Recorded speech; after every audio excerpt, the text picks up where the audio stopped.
हो जाए न पथ में रात कहीं, मंजिल भी तो है दूर नहीं। यह सोच थका दिन का पंथी भी जल्दी जल्दी चलता है।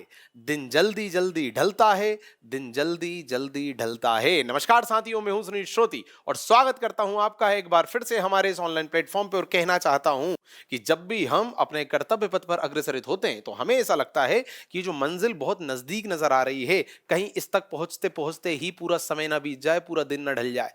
और ये बौखलाहट हमारे अंदर विचलनशीलता पैदा करती है, हम दिशा से भटक जाते हैं। इस घबराहट, इस बौखलाहट से बचना है साथियों, क्योंकि दिशा महत्वपूर्ण है, गति महत्वपूर्ण नहीं है। आप थोड़ा धीमे चलेंगे, मंजिल पे कुछ समय बाद पहुंचेंगे, ये चल जाएगा। पर यदि आपकी दिशा थोड़ी भी गड़बड़ हुई तो मामला पूरा बिगड़ जाएगा, मंजिल कभी भी नहीं मिलेगी। तो गति पे ध्यान ना देके दिशा पे ध्यान देना है। और इन्हीं बातों का अनुसरण करते हुए, इसी सिद्धांत को फॉलो करते हुए हम आपके लिए लेके आ रहे हैं एमपीपीएससी मेंस का एक खास सेक्शन, जिसके अंतर्गत हमने 3 मार्कर की श्रृंखला आपके लिए चलाई हुई है। एमपीपीएससी मेंस में पेपर 1, 2, 3 के सभी टॉपिक की, सभी यूनिट के सभी 3 मार्कर विद मॉडल आंसर आपके लिए लाए जा रहे हैं। इसके अलावा पेपर 4 के भी सभी टॉपिक के सभी 2 मार्कर विद मॉडल आंसर आपसे शेयर किए जाएंगे साथियों, क्योंकि 3 मार्कर एक ऐसा सेक्शन है जिसमें आप अच्छा स्कोर कर सकते हैं। 5 मार्कर, 11 मार्कर में आप कितना ही अच्छा आंसर लिख के क्यों ना आए, आपको पूरे नंबर अचीव नहीं होंगे, पर 3 मार्कर में आप अपना स्कोर बेहतर कर सकते हैं।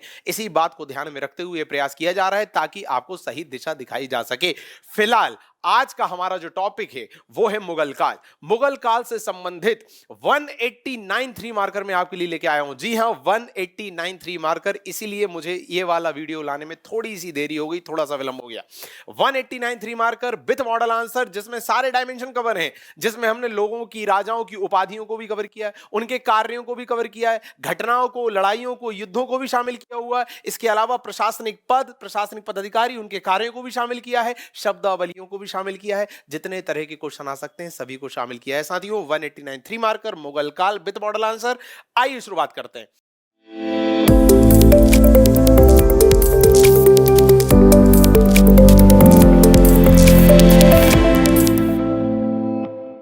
पहला क्वेश्चन आपके सामने है, बादशाह की उपाधि धारित करने वाला पहला शासक। As it is cut to cut answer देना है कि बादशाह की उपाधि धारित करने वाला पहला राजा कौन सा था। साथियों, आप सभी जानते हैं 1504 में काबुल पे विजय के पश्चात बाबर ने बादशाह की उपाधि धारित की थी। तो सीधे आंसर आएगा 1504 में काबुल पर अधिकार पश्चात बाबर ने उपाधि धारित की थी। कब की थी, किसने की थी, किस उपलक्ष्य में की थी, तीनों बातें शामिल है एक लाइन में। जैसा मैं बार बार बोलता हूं, 3 मार्कर में कट टू कट आंसर देना है, फैक्ट से ज्यादा मेंशन करना है, थ्योरी से बचना है, क्योंकि उन्हें ज्यादा डेटा चाहिए, फैक्ट चाहिए 3 मार्कर में, और मुद्दे से ही संबंधित चाहिए। कोई अलग फैक्ट नहीं देना है, जो एग्जैक्ट क्वेश्चन है उसी से संबंधित फैक्ट देना है, पॉइंट में आंसर लिखना है, अनावश्यक थ्योरी नहीं लिखनी है। आगे बढ़ते हैं। अगला क्वेश्चन है, तुर्की व मंगोल के मिश्रण से उत्पन्न पुत्र। साथियों, आप सभी जानते हैं कि जो बाबर है वो पिता की तरफ से तुर्कों का वंशज था और माता की तरफ से मंगोल का वंशज था। यही कारण है कि उसे तुर्की और मंगोलों का मिश्रण कहा जाता है। जरा देखिए किस तरह से इसे 3 मार्कर के रूप में हमने लिखा है। बाबर को कहा जाता है, तो पहले तो बताया किसको कहा जाता है, बाबर को कहा जाता है, क्योंकि पिता उमर शेख मिर्जा तैमूर वंशज थे और माता कुतुलुग निगार खानम चंगेज खां की वंशज थी।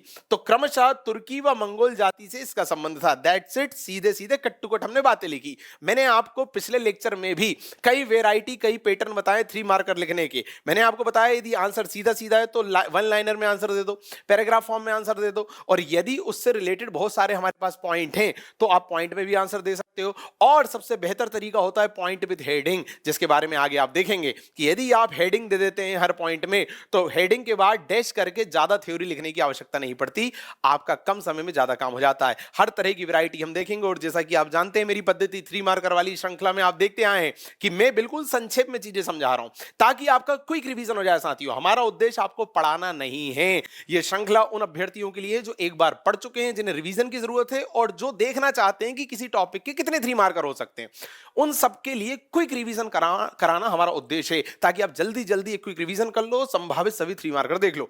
आगे बढ़ते हैं। पानीपत युद्ध के पूर्व बाबर ने भारत पर कुल कितने आक्रमण किए? जी हां, हमारे दिमाग में बैठा है केवल पानीपत का प्रथम युद्ध की 21 अप्रैल 1526 बाबर और इब्राहिम लोधी ये युद्ध हो गया। पर इसके पहले क्या उसने आक्रमण नहीं किया भारत पे? बिल्कुल किया साथियों, 5 आक्रमण उस व्यक्ति ने किए थे भारत पर।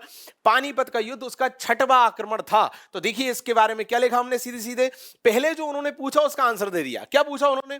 पानीपत युद्ध के पूर्व भारत पर बाबर ने कुल कितने आक्रमण किए? तो आंसर हो गया 5, पूर्ण विराम। अब कब कब किए? 1519 में 2 बार, 20, 24 और 25। दैट्स इट, सीधा बता दो। और इस दौरान इसने पंजाब और लाहौर क्षेत्र पर विजय प्राप्त कर ली थी। उसी के बाद यह सब हुआ था कि जो इब्राहिम लोदी था उसका गवर्नर और उसके चाचा ने मिलकर बाबर को आमंत्रित किया था इब्राहिम लोदी के खिलाफ कि आओ भैया इससे युद्ध लड़ो, इसे हटाओ। वो बाद की घटना थी। आगे बढ़ते हैं। भारत पर बाबर का प्रथम आक्रमण। अब देखिए पानीपत का प्रथम युद्ध के पहले कुल 5 आक्रमण हो चुके थे और इन आक्रमणों में पहला आक्रमण हुआ था 1519 में, जहां उसने 1519 में 2 बार आक्रमण किए थे, फिर 20, फिर 24, फिर 25। तो जो पहला आक्रमण था उसके बारे में वो पूछ रहा है, मतलब 1519 वाले आक्रमण के बारे में पूछ रहा है। जरा देखिए किस तरह से प्रेजेंट किया। पहला बताया वर्ष 1519, दूसरा बताया किसके विरुद्ध? तो विरोधी थे यूसुफजाई जाति के लोग। और परिणाम क्या हुआ? परिणाम यह हुआ कि बाबर विजित हुआ और बाबर ने भेरा दुर्ग को भी जीत लिया था, प्राप्त कर लिया था। That's it. फिर बाबर अपने एक व्यक्ति को बिठा के यहां चला गया था, मतलब उस व्यक्ति को भेरा दुर्ग पर विजय के पश्चात आसीन करा के चला गया था।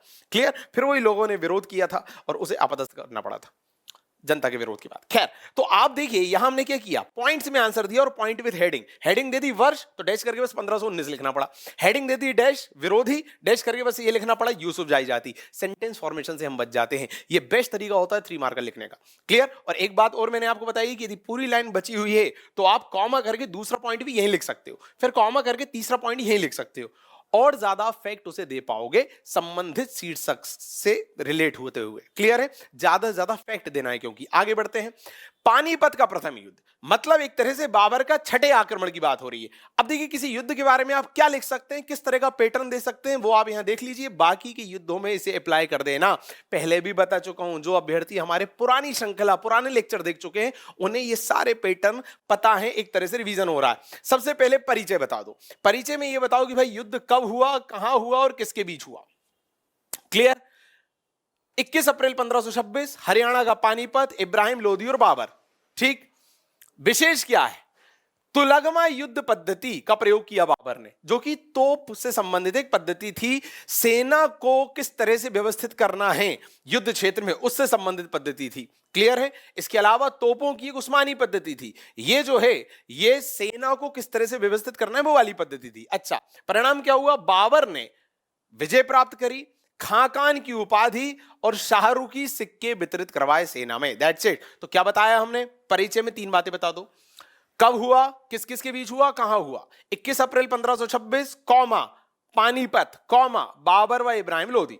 नीचे आइए, विशेष क्या था? तुलगमा पद्धति का प्रयोग। नंबर 3 परिणाम क्या रहा? बाबर विजित कौमा शाहरुखी की सिक्के कौमा खाकान की उपाधि। आगे आइए, तुलगमा युद्ध पद्धति आगे देखिए। उसके अंदर का जो ऐसा तथ्य था जिसमें 3 मार्कर बन सकता है उस पर भी हमने बना दिया। देखिए क्या लिखा है, पहला डॉट, युद्ध क्षेत्र में उज्बेकों द्वारा प्रयुक्त सैन्य पद्धति। ये उज्बेक जो लोग थे, उज्बेक जाति के जो लोग थे उज्बेकिस्तान के आसपास वाले, जिनसे लड़कर जिनसे हारकर ही बाबर भारत में आया था, उन्हीं उज्बेकों द्वारा ये सैन्य पद्धति प्रयुक्त होती थी, जिसमें सेना जो है वो दाएं और बाएं तरफ सेना की, मतलब मेन सेना के दाएं और बाएं तरफ सेना की एक टुकड़ी खड़ी कर दी जाती थी और वो दाएं और बाएं तरफ वाली सेना की टुकड़ी विरोधी जो गुट था उसको ऐसे पीछे से जाके घेर लेती थी। इस पद्धति को कहा जाता था तुलगमा युद्ध पद्धति। तो क्या था ये एक प्रकार की सैन्य पद्धति थी। किसके द्वारा शुरू की गई थी? उज्बेकों द्वारा शुरू की गई थी। पर भारत में इसे कौन लाया? तो भारत में इसे मुगल शासक बाबर लाया। और कब लाया? सर्वप्रथम प्रयुक्त हुआ पानीपत युद्ध 21 अप्रैल 1526। आप देखिए 2 पॉइंट में मैंने सब बता दिया। मैंने यह भी बता दिया कि किसके द्वारा शुरू की गई है, उज्बेकों द्वारा। क्या है? एक सैन्य पद्धति। अब वो सब एक्सप्लेन नहीं करना है कि दाएं बाएं तरफ खड़ी हो जाती है, विरोधी दल को घेर लेती है, वो एक्सप्लेनेशन नहीं देना, बस ये बता दो एक प्रकार की सैन्य पद्धति है। भारत में बाबर ने शुरू किया, जो मुगल शासक है। सर्वप्रथम प्रयुक्त हुआ पानीपत के युद्ध में। देखो ब्रैकेट में मैंने डेट भी लिख दी। आप एक चीज देखेंगे, मेरा पूरा फोकस है तथ्यों पर, संक्षेप में चीजें बताने पर। क्या बातें क्लियर है? और मैं बार बार आपसे कहता हूं कि यदि किसी घटना को आप मेंशन कर रहे हैं, उससे संबंधित कोई तिथि है तो वो जरूर लिख दो ब्रैकेट में। वही मैंने यहां भी किया। पानीपत का प्रथम युद्ध, ब्रैकेट में लिख दिया 21 अप्रैल 1526। अगला आइए, उस्मानी या रूमी पद्धति। यह थी तोपों को सजाने की एक पद्धति कि तोपों के बीच में किस तरह का गैप रखा जाए और उसको सामने वाले के विरुद्ध में किस तरह से ज्यादा अच्छे तरह से यूज किया जाए, वो थी उस्मानी पद्धति। इसे रूमी पद्धति भी बोलते हैं। जरा देखो अब इसको कैसे प्रेजेंट किया। युद्ध में तोपों को सजाने की उस्मानी शासकों की पद्धति, जो उस्मानी शासक प्रयुक्त करते थे। भारत में कौन लाया इसको भाई? वही मुगल शासक बाबर लाया। ब्रैकेट में फिर वही पानीपत का प्रथम युद्ध 21 अप्रैल 1526, उसमें इसने यूज किया था। आपको क्लियर हो रही होंगी बातें, मैं क्या बोलना चाह रहा हूं? बहुत संक्षेप में बातें हमें करना है साथियों। तोपों को सजाने की पद्धति है, कौन शुरू कर रहा है? उस्मानी शासक शुरू कर रहे हैं। भारत में कौन ला रहा है? बाबर ला रहा है। पानीपत का प्रथम युद्ध, ब्रैकेट में दे दी। आगे बढ़ते हैं। पानीपत के प्रथम युद्ध के कारण क्या थे? देखिए, कारण किसी भी युद्ध के, किसी भी घटना के बहुत सारे हो सकते हैं, पर आपको यहां क्या करना चाहिए, आप जरा सुन लीजिए थोड़ा, कि जैसे किसी घटना के बारे में उन्होंने कारण या उसके प्रभाव पूछ लिए। अब आप अपने नोट्स में पढ़ रहे हैं कि यार कारण तो 10-20 है, पर 3 मार्कर में हमें ऐसे कितने कारण बता दें। तो क्या किया करो कि जो एक जैसे कारण हैं उनको मिला के एक ही सेंटेंस में लिख दिया करो। क्लियर है? तो 2-3 कारण एक ही फॉर्म लाइन में आ जाएंगे, ठीक। और जो एक जैसे ही लगभग लग रहे हैं तो कोई एक लिख के दूसरा एलिमिनेट कर दिया करो। इस तरह से होगा ये कि लगभग हर वैरायटी का जो पॉइंट है वो कवर हो जाएगा। आपका उद्देश्य होता है हमारा कि हम हर वैरायटी का पॉइंट कवर कर लें आंसर लिखते टाइम। अब पानीपत के प्रथम युद्ध के कारण उसने पूछे, कारण बहुत हैं।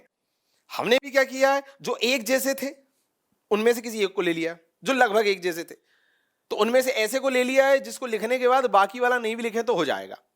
और दूसरा, यदि किन्हीं 2 पॉइंट में थोड़ा बहुत संबंध है तो उन्हें मिला के लिख दिया, तो 2 पॉइंट एक में आ गए, ठीक। और जो एक जैसे थे वो एलिमिनेट हो गए। तो इस तरह से आप 3-4 पॉइंट में चीजों को ले आओगे। क्लियर है? तो देखो जरा इधर क्या लिखा है। पहला पॉइंट, मध्य एशिया में बाबर की असफलता।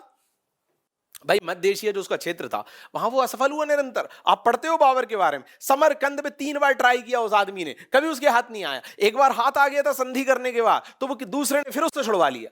तो ना उसे समरकंद मिला, ना प्रॉपर वो फरगना से तो निकला ही था, ठीक है। तो उसे उस क्षेत्र में कभी सफलता नहीं मिली, तो भारत आना स्वाभाविक था। दूसरा, इसी में देखो वाह करके लिख दिया, भारत पर वंशानुगत अधिकार का दावा। उसने कहानी सुन रखी थी और एक संस्मरण भी आप सुनते हैं कि रास्ते में उसे एक बुढ़िया मिल जाती है जो बताती कि अरे बेटा तुम्हारे पूर्वज जो थे तैमूरलंग, वो गए थे भारत में उनकी बहुत संपदा है, जैसे वो जीत के छोड़ के आ गए थे, जाओ उसे फिर से प्राप्त कर लो। तो भारत का जो क्षेत्र था उसमें वो अपना एक तरह से वंशानुगत दावा मानता था कि साला मेरा है, मेरे पूर्वज जीत के गए थे इसको।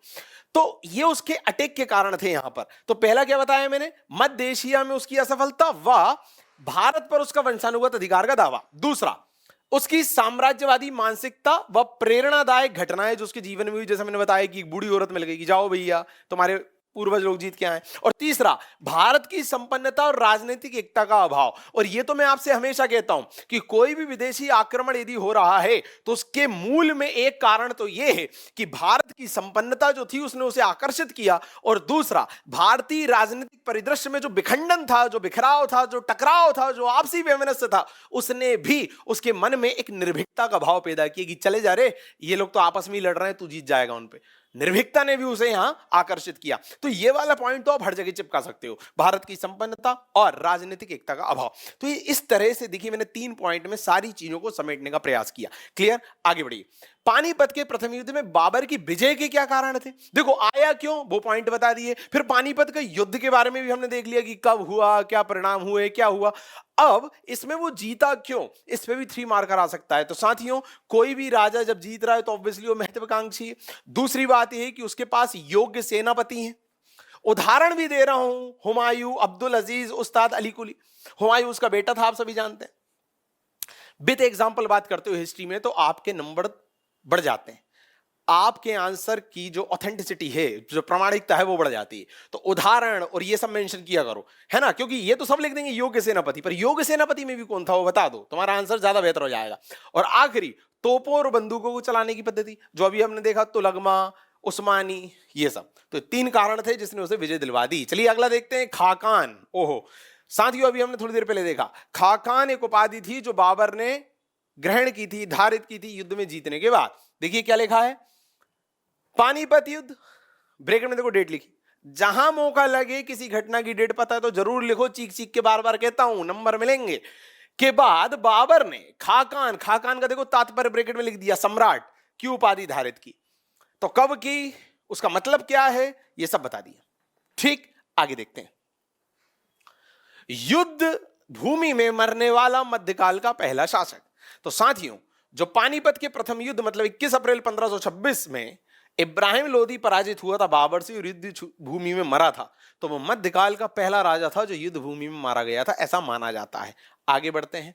खानवा का युद्ध। अब जैसे पानीपत का युद्ध देखा था हमने, और पानीपत के युद्ध के अंदर के सारे पॉइंट्स देख लिए जो 3 मार्कर बन सकते हैं। आप देखिए कितनी चीजें हम कवर कर रहे हैं। हमने पानीपत का युद्ध तो बताया आपको, फिर पानीपत के युद्ध के अंतर्गत ही हमने बता दिया कि इस युद्ध का कारण क्या था। हमने उसी के अंतर्गत एक 3 मार्कर बता दिया कि इसमें बाबर की विजय का क्या कारण था। उसके अंतर्गत एक 3 मार्कर ये बता दिया कि तुलगमा पद्धति क्या है, उस्मानी रूमी पद्धति क्या है। अब देखिए अगला खानवा का युद्ध। आप सभी जानते हैं बाबर ने परिचय में 3 बातें लिख दो, डेट, किस किस के बीच और कहां, यदि है तो वो भी लिख दो। 16 मार्च 1527 बाबर और मेवाड़ शासक राणा सांगा। विशेष क्या है, बाबर ने इस युद्ध में जिहाद का नारा दिया था, ठीक, और तगमा कर से अपने सैनिकों को मुक्त कर दिया था। एक प्रकार का व्यापारी कर होता था तगमा कर। परिणाम यह रहा बाबर जीत गया और उसने गाजी की उपाधि धारित करी। गाजी की उपाधि धारित करने वाला एक दूसरा व्यक्ति था। पहला व्यक्ति गयासुद्दीन तुगलक था, जिसके बारे में हमने दिल्ली सल्तनत में पढ़ा था। यह रिकॉल हो गया आपके लिए। तो युद्ध में ना यही करना है आपको, परिचय, विशेष और परिणाम, ठीक। और परिचय या इस तरह से नहीं जम पा रहा है तो एक हेडिंग आप और जमा सकते हो। पहला बता दो तिथि, दूसरा बता दो गुट या पक्ष विपक्ष कौन कौन है, तीसरी हेडिंग दे दो परिणाम। ऐसा भी कर सकते हो जो हमने किया है पिछले लेक्चर्स में, और ऐसा भी कर सकते हो। चूंकि इसमें पॉइंट ज्यादा थे तो मैंने डेट और गुट वालों को एक ही में डाल दिया परिचय करके, ठीक है। चलिए आगे बढ़िए। खानवा युद्ध के कारण, अब जैसे पानीपत में सब डिटेलिंग देखी थी, सेम हम खानवा में देख रहे हैं। खानवा का युद्ध देख लिया, अब उसका कारण क्या था। देखो भैया, राणा सांगा से युद्ध लड़ा इसने। तो पहला कारण तो यह था, बाबर का यह दावा था कि राणा सांगा ने मेरे साथ छल किया। क्यों? क्योंकि बाबर का यह कहना था, और उसने अपनी पुस्तक में भी कहा तुझे बाबरी में, कि जब इब्राहिम लोदी के खिलाफ लोग मुझे आमंत्रित कर रहे थे कि भारत आओ इससे लड़ो, भारत आओ इससे लड़ो, उस दौरान राणा सांगा ने भी मुझे आमंत्रित किया था कि आप आओ, ये जो दिल्ली में आदमी बैठा है इब्राहिम लोदी, इससे लड़ो, हम आपकी मदद करेंगे। और जब मैं आया तो उसने मदद नहीं करी। इस तरह का आरोप लगाया बाबर ने राणा सांगा पे, और उसका ये कहना है मैंने इसलिए इस पे अटैक किया। दूसरा, राणा सांगा जो है वो मेन चुनौती थे बाबर की भारत में, तो उनको हराना जरूरी था। ये सब वजह थी, और बाबर महत्वाकांक्षी और ये सब तो था ही। तो देखें जरा, राणा सांगा की महत्वाकांक्षा और अफगानों द्वारा प्रेरणा। पहले तो राणा सांगा भी महत्वाकांक्षी थे, उन्होंने कहा जान दो इसको, लड़ते हैं इससे। दूसरा, बाबर द्वारा इनके क्षेत्रों पर अधिकार कर लेना, धौलपुर, कालपी, इन पे अधिकार, और राणा सांगा पर विश्वासघात का आरोप जो मैंने अभी आपको बताया। और तीसरा, एक मजबूत प्रतिद्वंदी, कॉम्पिटिटर था कि भारत में यदि सत्ता स्थापित करनी है तो इसे तो हराना पड़ेगा भैया, नहीं तो आगे की राह आसान नहीं है। अगला है चंदेरी का युद्ध। आप सभी जानते हैं शुरू के हम युद्ध देख रहे हैं जो बाबर ने लड़े हैं भारत में, पानीपत, खानवा, चंदेरी, फिर अभी घाघरा देखेंगे। क्लियर? चंदेरी का युद्ध, सेम पैटर्न। परिचय, डेट बता दो, 29 जनवरी 1528, बाबर और चंदेरी नरेश मेदिनी राय। विशेष क्या था, शेरशाह सूरी ने बाबर की तरफ से युद्ध लड़ा, ये विशेष था, क्योंकि यही शेरशाह सूरी एक अफगानी लड़ाकू कुछ समय बाद या इसी युद्ध के बाद मुगलों का विरोधी हो जाएगा और बाबर के बेटे मतलब हुमायूं का जीना हराम कर देगा। उस व्यक्ति को भारत छोड़ के भागना पड़ेगा बिकॉज ऑफ शेरशाह सूरी, आप सभी जानते हैं। परिणाम क्या रहा, बाबर जीत गया ऑब्वियसली। क्लियर? और उसने अपने एक व्यक्ति को, क्या नाम है, अहमद शाह को चंदेरी सौंप दिया बाबर ने। ठीक, चलिए आगे आइए। घाघरा का युद्ध। अब आप बोलेंगे कि भाई पानीपत में आपने इतना डिटेल में बताया, उसके कारण बताए, बाबर की जीत का क्या कारण था वो बताया, खानवा में आपने बताया, चंदेरी में आपने नहीं बताया, इतना खास नहीं है क्योंकि, ठीक है। और जैसा मैंने कहा किसी युद्ध में आ जाए कि कोई व्यक्ति क्यों जीता है तो 3-4 पॉइंट फिक्स हैं जो आपको बता देने। क्लियर? यदि आपको याद नहीं आ रहे हैं तो, कि भाई महत्वाकांक्षी था, ठीक है, नई पद्धति से इसने युद्ध किया और ये सब। चलिए, घाघरा का युद्ध, परिचय सेम, 6 मई 1529, घाघरा नदी के तट पर बाबर और महमूद लोधी। विशेष क्या था, यह पहला युद्ध था जो जल थल दोनों में लड़ा गया। जी हां। दूसरा, परिणाम क्या रहा, बाबर की जीत हुई ऑब्वियसली, और शेरशाह सूरी बाबर के विरुद्ध लड़ा। क्यों? शेरशाह सूरी एक अफगानी जो बाबर के पक्ष में लड़ रहा था पिछले युद्ध में, वो अब बाबर के विरोध में लड़ रहा है इस युद्ध में। ऐसा क्यों? क्योंकि उस युद्ध में बाबर की विजय के पश्चात शेरशाह सूरी को अपेक्षित सम्मान नहीं मिला था, इसलिए वो फिर मुगलों का विरोधी हो गया था। और देखिए इसी युद्ध से वो उसका विरोधी हो गया और आगे चल के जैसा मैंने बताया बाबर के बेटे शेरशाह सूरी का जीना आराम कर देगा। मुबैयान क्या है साथियों? पद्यशैली है। क्या है? पद्यशैली, जिसका जन्मदाता किसे माना जाता है? बाबर को कहा जाता है।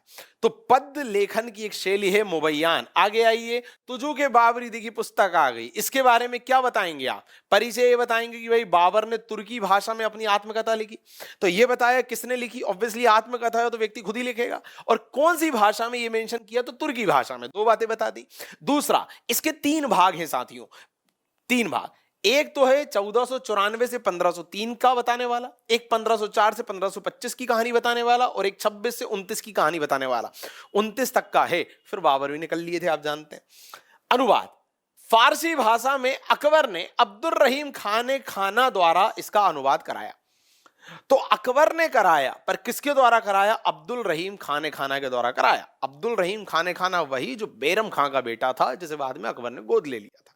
क्लियर? और उसकी मां से विवाह कर लिया था बेरम खां की मृत्यु के बाद। खैर आगे देखेंगे। तो अब्दुल रहीम खाने खाना ने इसका फारसी में अनुवाद किया था, पता होना चाहिए। तो हमने सब बता दिया क्या है। तो तुर्की भाषा में लिखी बाबर की आत्मकथा। कितने भाग है? 3 भाग हैं। और किसने अनुवाद कराया? तो अकबर ने कराया अब्दुल रहीम खाने खाना के द्वारा फारसी में। दीवान क्या था साथियों? बाबर द्वारा लिखित पद्य का संकलन, और पद्य भी किस भाषा का? तुर्की पद्य का संकलन दीवान कहलाता है। चलिए आगे बढ़ते हैं। बाबर की मृत्यु के बाद उसके पुत्रों में जो साम्राज्य का बंटवारा हुआ वो किस तरह हुआ, इस पे क्वेश्चन आ गया कि भाई बाबर के पश्चात साम्राज्य विभाजन किस तरह हुआ। यदि ये आ गया तो आप क्या लिखेंगे? तो आप सभी जानते हैं, आपको ये बताना है कि किस पुत्र को कौन सा क्षेत्र मिला। तो भाई हुमायूं ने शासक बनते ही पिता की इच्छा अनुसार साम्राज्य का बंटवारा किया। अस्करी को संभल, हिंदाल को मेवात, कामरान को पंजाब, मुल्तान व हिसार का क्षेत्र दिया। ये पता होना चाहिए कि बाबर के कौन से पुत्र को क्या मिला। अगला स्टेटमेंट देखिए, हुमायूं जीवन भर लड़खड़ाते रहा और लड़खड़ाते हुए मर गया। ये कथन है। तो कथन में हम क्या करते हैं? हम ये बताते हैं कि ये व्यक्ति किसने कहा, किसके लिए कहा और किस संदर्भ में कहा। 3 पॉइंट हम बताते हैं। किसने कहा, किसके लिए कहा और किस संदर्भ में कहा। तो किसने कहा? तो साथियों ये कथन दिया था लेनपूल महोदय ने। किसके लिए कहा? तो वो तो सेंटेंस में दिख रहा है, हुमायूं के लिए कहा। पर किस संदर्भ में कहा? तो हुमायूं के जीवन की अस्थिरता, बस सीढ़ियों से गिरकर उसकी मृत्यु होने पर कहा। आप सभी जानते हैं हुमायूं जीवन भर लड़खड़ाता रहा, निरंतर वो मुसीबत का सामना करता रहा, उसके जीवन में स्थायित्वता नहीं था, और अंत में भी अपने प्राणों को बचाने के लिए उसे फारस जाके शरण लेनी पड़ी शेरशाह सूरी के डर से। चौसा और फिर बिलग्राम के युद्ध में पराजय के बाद तो जीवन भर लड़खड़ाता रहा। फिर 15 साल बाद दोबारा आया था, फिर शेरशाह सूरी के जो वंशज है उनसे उसने लड़ाई लड़ी थी, और फिर जो है दोबारा गद्दी प्राप्त की थी। तो कितना संघर्ष रहा, और गद्दी प्राप्त की उसके बाद भी उसके जीवन में सुख चैन नहीं था। 6 महीने के भीतर ही दीन पनाह की सीढ़ी, एक पुस्तकालय था, उसकी सीढ़ी से गिरा और मर गया। तो जीवन भर भी लड़खड़ाता रहा, लड़खड़ाते हुए गिरकर सीढ़ियों से मर गया। ये था। तो क्या है? हुमायूं के जीवन की अस्थिरता और सीढ़ियों से गिरकर उसकी मृत्यु हो जाने पर कहा। तो मैंने संदर्भ भी बता दिया, ये भी बता दिया किसने कहा, और सेंटेंस में दिख रहा है कि हुमायूं के लिए कहा, तो बताने की जरूरत नहीं है। चलिए, दोहरिया या दोहरा का युद्ध, किसी भी युद्ध में क्या बताते हैं? पहले वर्ष बताइए, तो 1532 गोमती नदी के तट पर। दूसरा मैंने क्या बोला? बता दो गुट, हुमायूं और महमूद लोधी।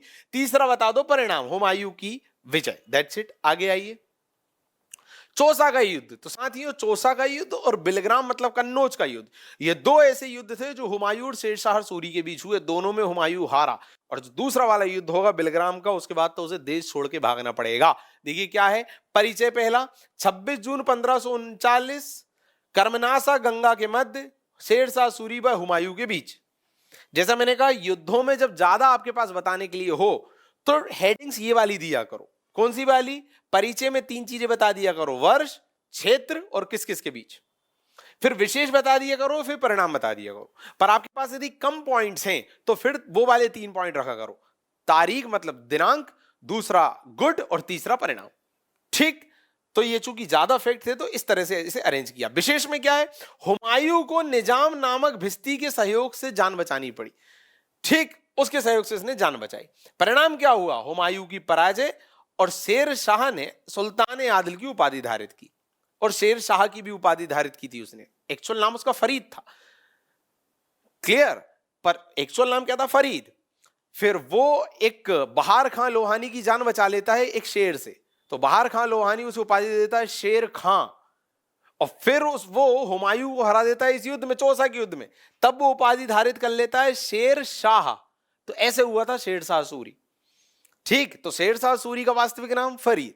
शेर खां उपाधि कब धारित की? जब बहार खां लोहानी को बचाया एक शेर से, क्लियर, बिहार के सूबेदार को, उसने दे दी उपाधि शेर खां।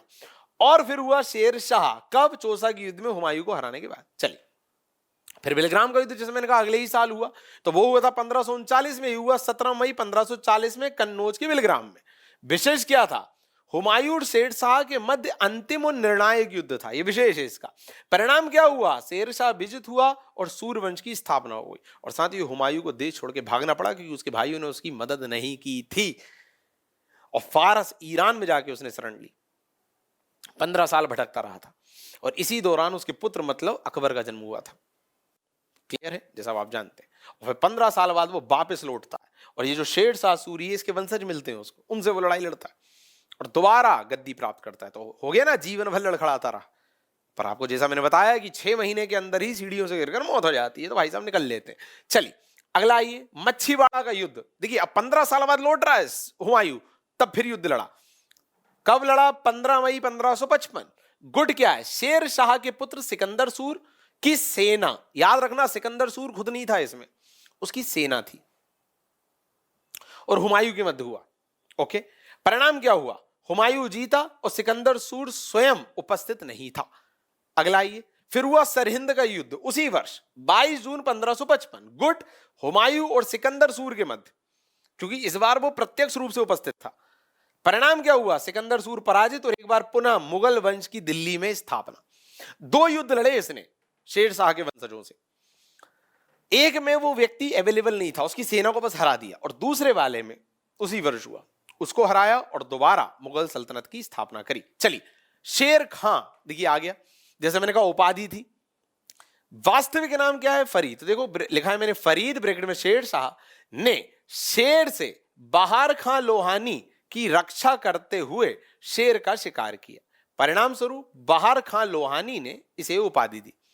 देखिए दोस्तों, मैं चाहता तो इसको भी पॉइंट्स में लिख सकता था, बट पॉइंट्स अकेले एक ही पैटर्न के मुझे आपको 3 मार्कर नहीं बताने, तो इसलिए मैंने नॉर्मल भी लिख दिया। तो परेशान नहीं होना, एग्जाम टाइम में इतना भी टाइम नहीं रहेगा सोचने के लिए, 1 मिनट रहता है 3 मार्कर के लिए। क्लियर है? तो आप यदि पूरी बात नॉर्मल पैराग्राफ फॉर्म में कह पा रहे हैं, सारे तथ्य मेंशन कर पा रहे हैं, तो वैसे कह दो, नहीं तो आप इसे ऐसे भी लिख सकते थे। शेर खां क्या है? तो पहला पॉइंट फरीद ब्रैकेट में शेर शाह की उपाधि, दूसरा डॉट प्रदाता या किसने दी? तो बहार खां लोहानी, और तीसरा कारण, क्या कारण था? बहार खां लोहानी की शेर से रक्षा। सिंपल। चलिए आगे आइए, हजरत आला।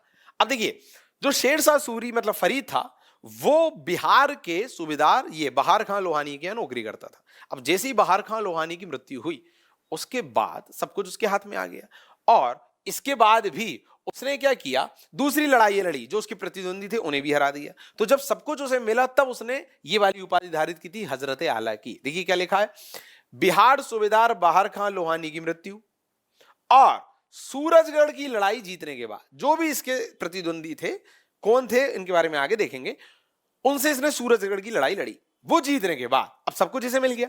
तो शेर शाह ने दक्षिण बिहार के स्वामी पश्चात ये उपाधि धारित की। अर्थ क्या है इसका? शक्ति या अधिकार, सब बता दिया मैंने। किसने धारित की? शेर शाह सूरी ने। तात्पर्य क्या है? शक्ति या अधिकार। कब धारित की? बहार खां लोहानी की मृत्यु और सूरजगढ़ की लड़ाई जीतने के बाद। चले अब देखिए, सूरजगढ़ की लड़ाई आ गई। मामला क्या था? मामला यह था कि जब बहार खां लोहानी मतलब जो बिहार बंगाल क्षेत्र का सूबेदार था, जब वो मर गया, तो उसकी बेगम से शेर शाह ने शादी कर ली और उसका एक बेटा था जलाल खां। तो बहार खां लोहानी की बेगम ने कर ली शेर शाह सूरी से शादी और कहा कि हमारा जो ये बेटा है जलाल खां, तुम इसके संरक्षक बन जाओ। पर जलाल खां को लगा कि अरे यार, ये जो है ये व्यक्ति सबको हड़प रहा है, ये सही आदमी नहीं है। तो जलाल खां जैसे संरक्षण में रखा था उसके, वो जाता है एक गुट बनाता है और शेरशाह सूरी से लड़ता है, ये है गेम। तो देखिए क्या है, गुट जलाल खां व बंगाल शासक गयासुद्दीन महमूद बनाम शेरशाह। ये जो जलाल खां है ये उस बहार खां लोहानी का बेटा था, उसे मतलब इसे शेरशाह सूरी के संरक्षण में रख दिया था इसकी मां ने, और मां ने शादी कर ली थी शेरशाह सूरी से कि तुम ही इसके पिता हो, तुम संभालो इसको। पर इसे ना ट्रस्ट नहीं था शेर साहब, ये गया बंगाल शासक गयासुद्दीन महमूद से गुट बनाया और शेरशाह सूरी के विरुद्ध तो बना।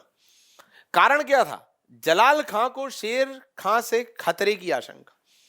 परिणाम क्या हुआ, शेर खां जीत गया और हजरत आला की उपाधि धारित की, जैसा मैंने भी थोड़ी देर पहले आपको बताया था। बहार खां लोहानी भी मर गया, उसके बेटे को भी निपटा दिया। ठीक, अब सब कुछ हमारा है, तो अधिकार मिल गया। अधिकार या शक्ति का क्या मतलब होता है, हजरत आला, मतलब सब कुछ आपका ही है, इस तरह से। क्लियर, आगे बढ़ी। रिपीट हो गया क्वेश्चन, पीछे हम देख चुके हैं हजरत आला, वही बहार खां लोहानी की मृत्यु और सूरजगढ़ की लड़ाई जीतने के बाद, और ये लाड मलिका ये क्या है, साथ चुनार क्षेत्र था, वहां का एक किले का किलेदार था, नाम था ताज खां। ताज खां मर गया तो ताज खां की जो विधवा थी नाम था लाड मलिका, उससे भी शादी कर लेता है शेरशाह सूरी। बहुत शादियां करी इसने, शादी कर ली उससे भी। तो जो चुनार का किला है वो इसे मिल गया, दैट्स इट, वही लिखा है, चुनार के किलेदार ताज खां की विधवा, जिससे 1530 में शेर शाह ने विवाह कर चुनार के किले को प्राप्त किया। क्लियर, तो लाड मलिका कौन है, तो चुनार के किलेदार ताज खां की विधवा है। कौन है जिसने शादी करी शेरशाह सूरी से, कब, 1530 में। क्लियर, सीधे बता देंगे, पॉइंट जैसा कुछ नहीं है। अच्छा, शेरशाह कालीन सिक्के, शेर शाह ने जब सूरवंश की स्थापना करी, हुमायूं को भारत से भगाने के बाद, तब उसने कौन कौन से सिक्के चलाए। साथियों, पहला डॉट है अशरफी, ब्रैकेट में लिखा है स्वर्ण मुद्रा थी, दूसरा रुपया ये चांदी का सिक्का था, और तीसरा दाम ये तांबे का सिक्का था। तीनों बता दिए नाम, और ब्रैकेट में किस धातु से बना है ये भी बता दिया। Game is over. अगला देखिए, शेर शाह कालीन भूमापन, भूमि का सर्वेक्षण कराया इस व्यक्ति ने। इससे पहले भूमि का सर्वेक्षण कराया था दिल्ली सल्तनत में अलाउद्दीन खिलजी ने, ये मैं आपको पढ़ा चुका हूं। मध्यकालीन इतिहास का पहला राजा जिसने भूमापन कराया, अलाउद्दीन खिलजी, इसने भी कराया। अब इसके भूमापन में अलग क्या था, देखिएगा जरा। पहला पॉइंट, तात्पर्य, मापन कराकर भूमि को उत्पादकता के आधार पर उत्तम, मध्यम और निम्न श्रेणी में बांटा। मतलब भूमि का वर्गीकरण कर दिया। आप चाहो तो शॉर्ट में ये भी लिख सकते हो, मापन पश्चात भूमि का वर्गीकरण। क्लियर, और शॉर्ट हो गया। लो भैया, दूसरा पद्धति क्या, अब इसने इसमें पद्धति अपनाई कबूलियत और पट्टा प्रथा। बस उतना ही लिखना, ज्यादा नहीं लिखना। अब कबूलियत और पट्टा एक्सप्लेन नहीं कर सकते यहां पर, क्योंकि क्वेश्चन है भूमापन। कबूलियत और पट्टा पे अलग 3 मार्कर आएगा, वो भी बता देंगे। उपनाम इसका था रैयतवाड़ी व्यवस्था। मापन की इकाई, जो भूमि का मापन करवा रहे हो उसकी इकाई थी गजे सिकंदरी। और कर, अब भूमि का मापन कराओगे तो कर भी तो लेना पड़ेगा जनता से। 1/3 था, और मुल्तान क्षेत्र में था 1/4। कितनी इंफॉर्मेशन दे दी मैंने आपको। इसकी यदि आप 60-70% इंफॉर्मेशन भी लिख दोगे तो काम हो जाएगा। मैंने जैसे आपको बताया कि थोड़ा सा हम आपको ज्यादा बताते हैं कंटेंट, ताकि आपको उसका 80-70% भी याद रहे, तो आपको पूरा 3 मार्कर में नंबर मिल जाए। क्लियर, सब बता दिया। अब देखिए, कबूलियत और पट्टा व्यवस्था अलग से 3 मार्कर आ गया। अब इसको एक्सप्लेन कर देते हैं। क्या है शेरशाह कालीन भूमापन पद्धति। ठीक, अब इसको एक्सप्लेन करेंगे। पट्टा क्या होता है, पट्टे में जमीन की स्थिति क्या है, उसका प्रकार क्या है, और उसके स्वामी का क्या नाम है, यह सारा विवरण लिखा जाता है। उसके बाद कबूलियत क्या है, इसमें इस बात का उल्लेख होता है कि वो जो किसान है वो कितना भू राजस्व देगा। इससे दोनों को मिला कहा जाता है कबूलियत और पट्टा। तो शेरशाह सूरी के लोग जाते थे, भूमि का मापन करते थे, भूमि का मापन करने के बाद पट्टा तैयार करते थे। पट्टे में लिखते थे जमीन इतनी है, ठीक है, इसके स्वामी का नाम ये है, ये सब लिख दिया। कबूलियत में उससे हस्ताक्षर करा लेते थे कि तू कबूल कर कि हमने तेरा मापन कर लिया है, मापन से तय हुआ है कि तेरी जमीन ऐसी है, अतः तू इतना राजस्व देगा। तो होगी उसकी कबूलियत, जिसमें तय हुआ कि कृषक कितना राजस्व देगा। ये दोनों बात है, और ये किसका पार्ट है, भूमापन पद्धति का। क्लियर, आगे बढ़ते हैं। अगला देखते हैं, जरीब। साथियों, जरीब क्या था, जरीब उस रस्सी को कहा जाता था जिससे भूमि का मापन किया जा रहा है शेरशाह कालीन भूमापन व्यवस्था में। देखिए क्या लिखा है, शेरशाह कालीन भूमापन में प्रयुक्त 32 इंच या 39 अंगुल की रस्सी। That's it. क्या है, रस्सी है, क्या साइज की है, 32 इंच या 39 अंगुल। और कहां प्रयुक्त हो रही है? शेरशाह कालीन भूमापन में प्रयुक्त हो रही है। सब बता दिया, 3 फैक्ट दे दिए एक लाइन में, मामला हो गया पूरा। आगे बढ़ते हैं। जरीबाना और एक होता है महासिलाना। ये क्या है?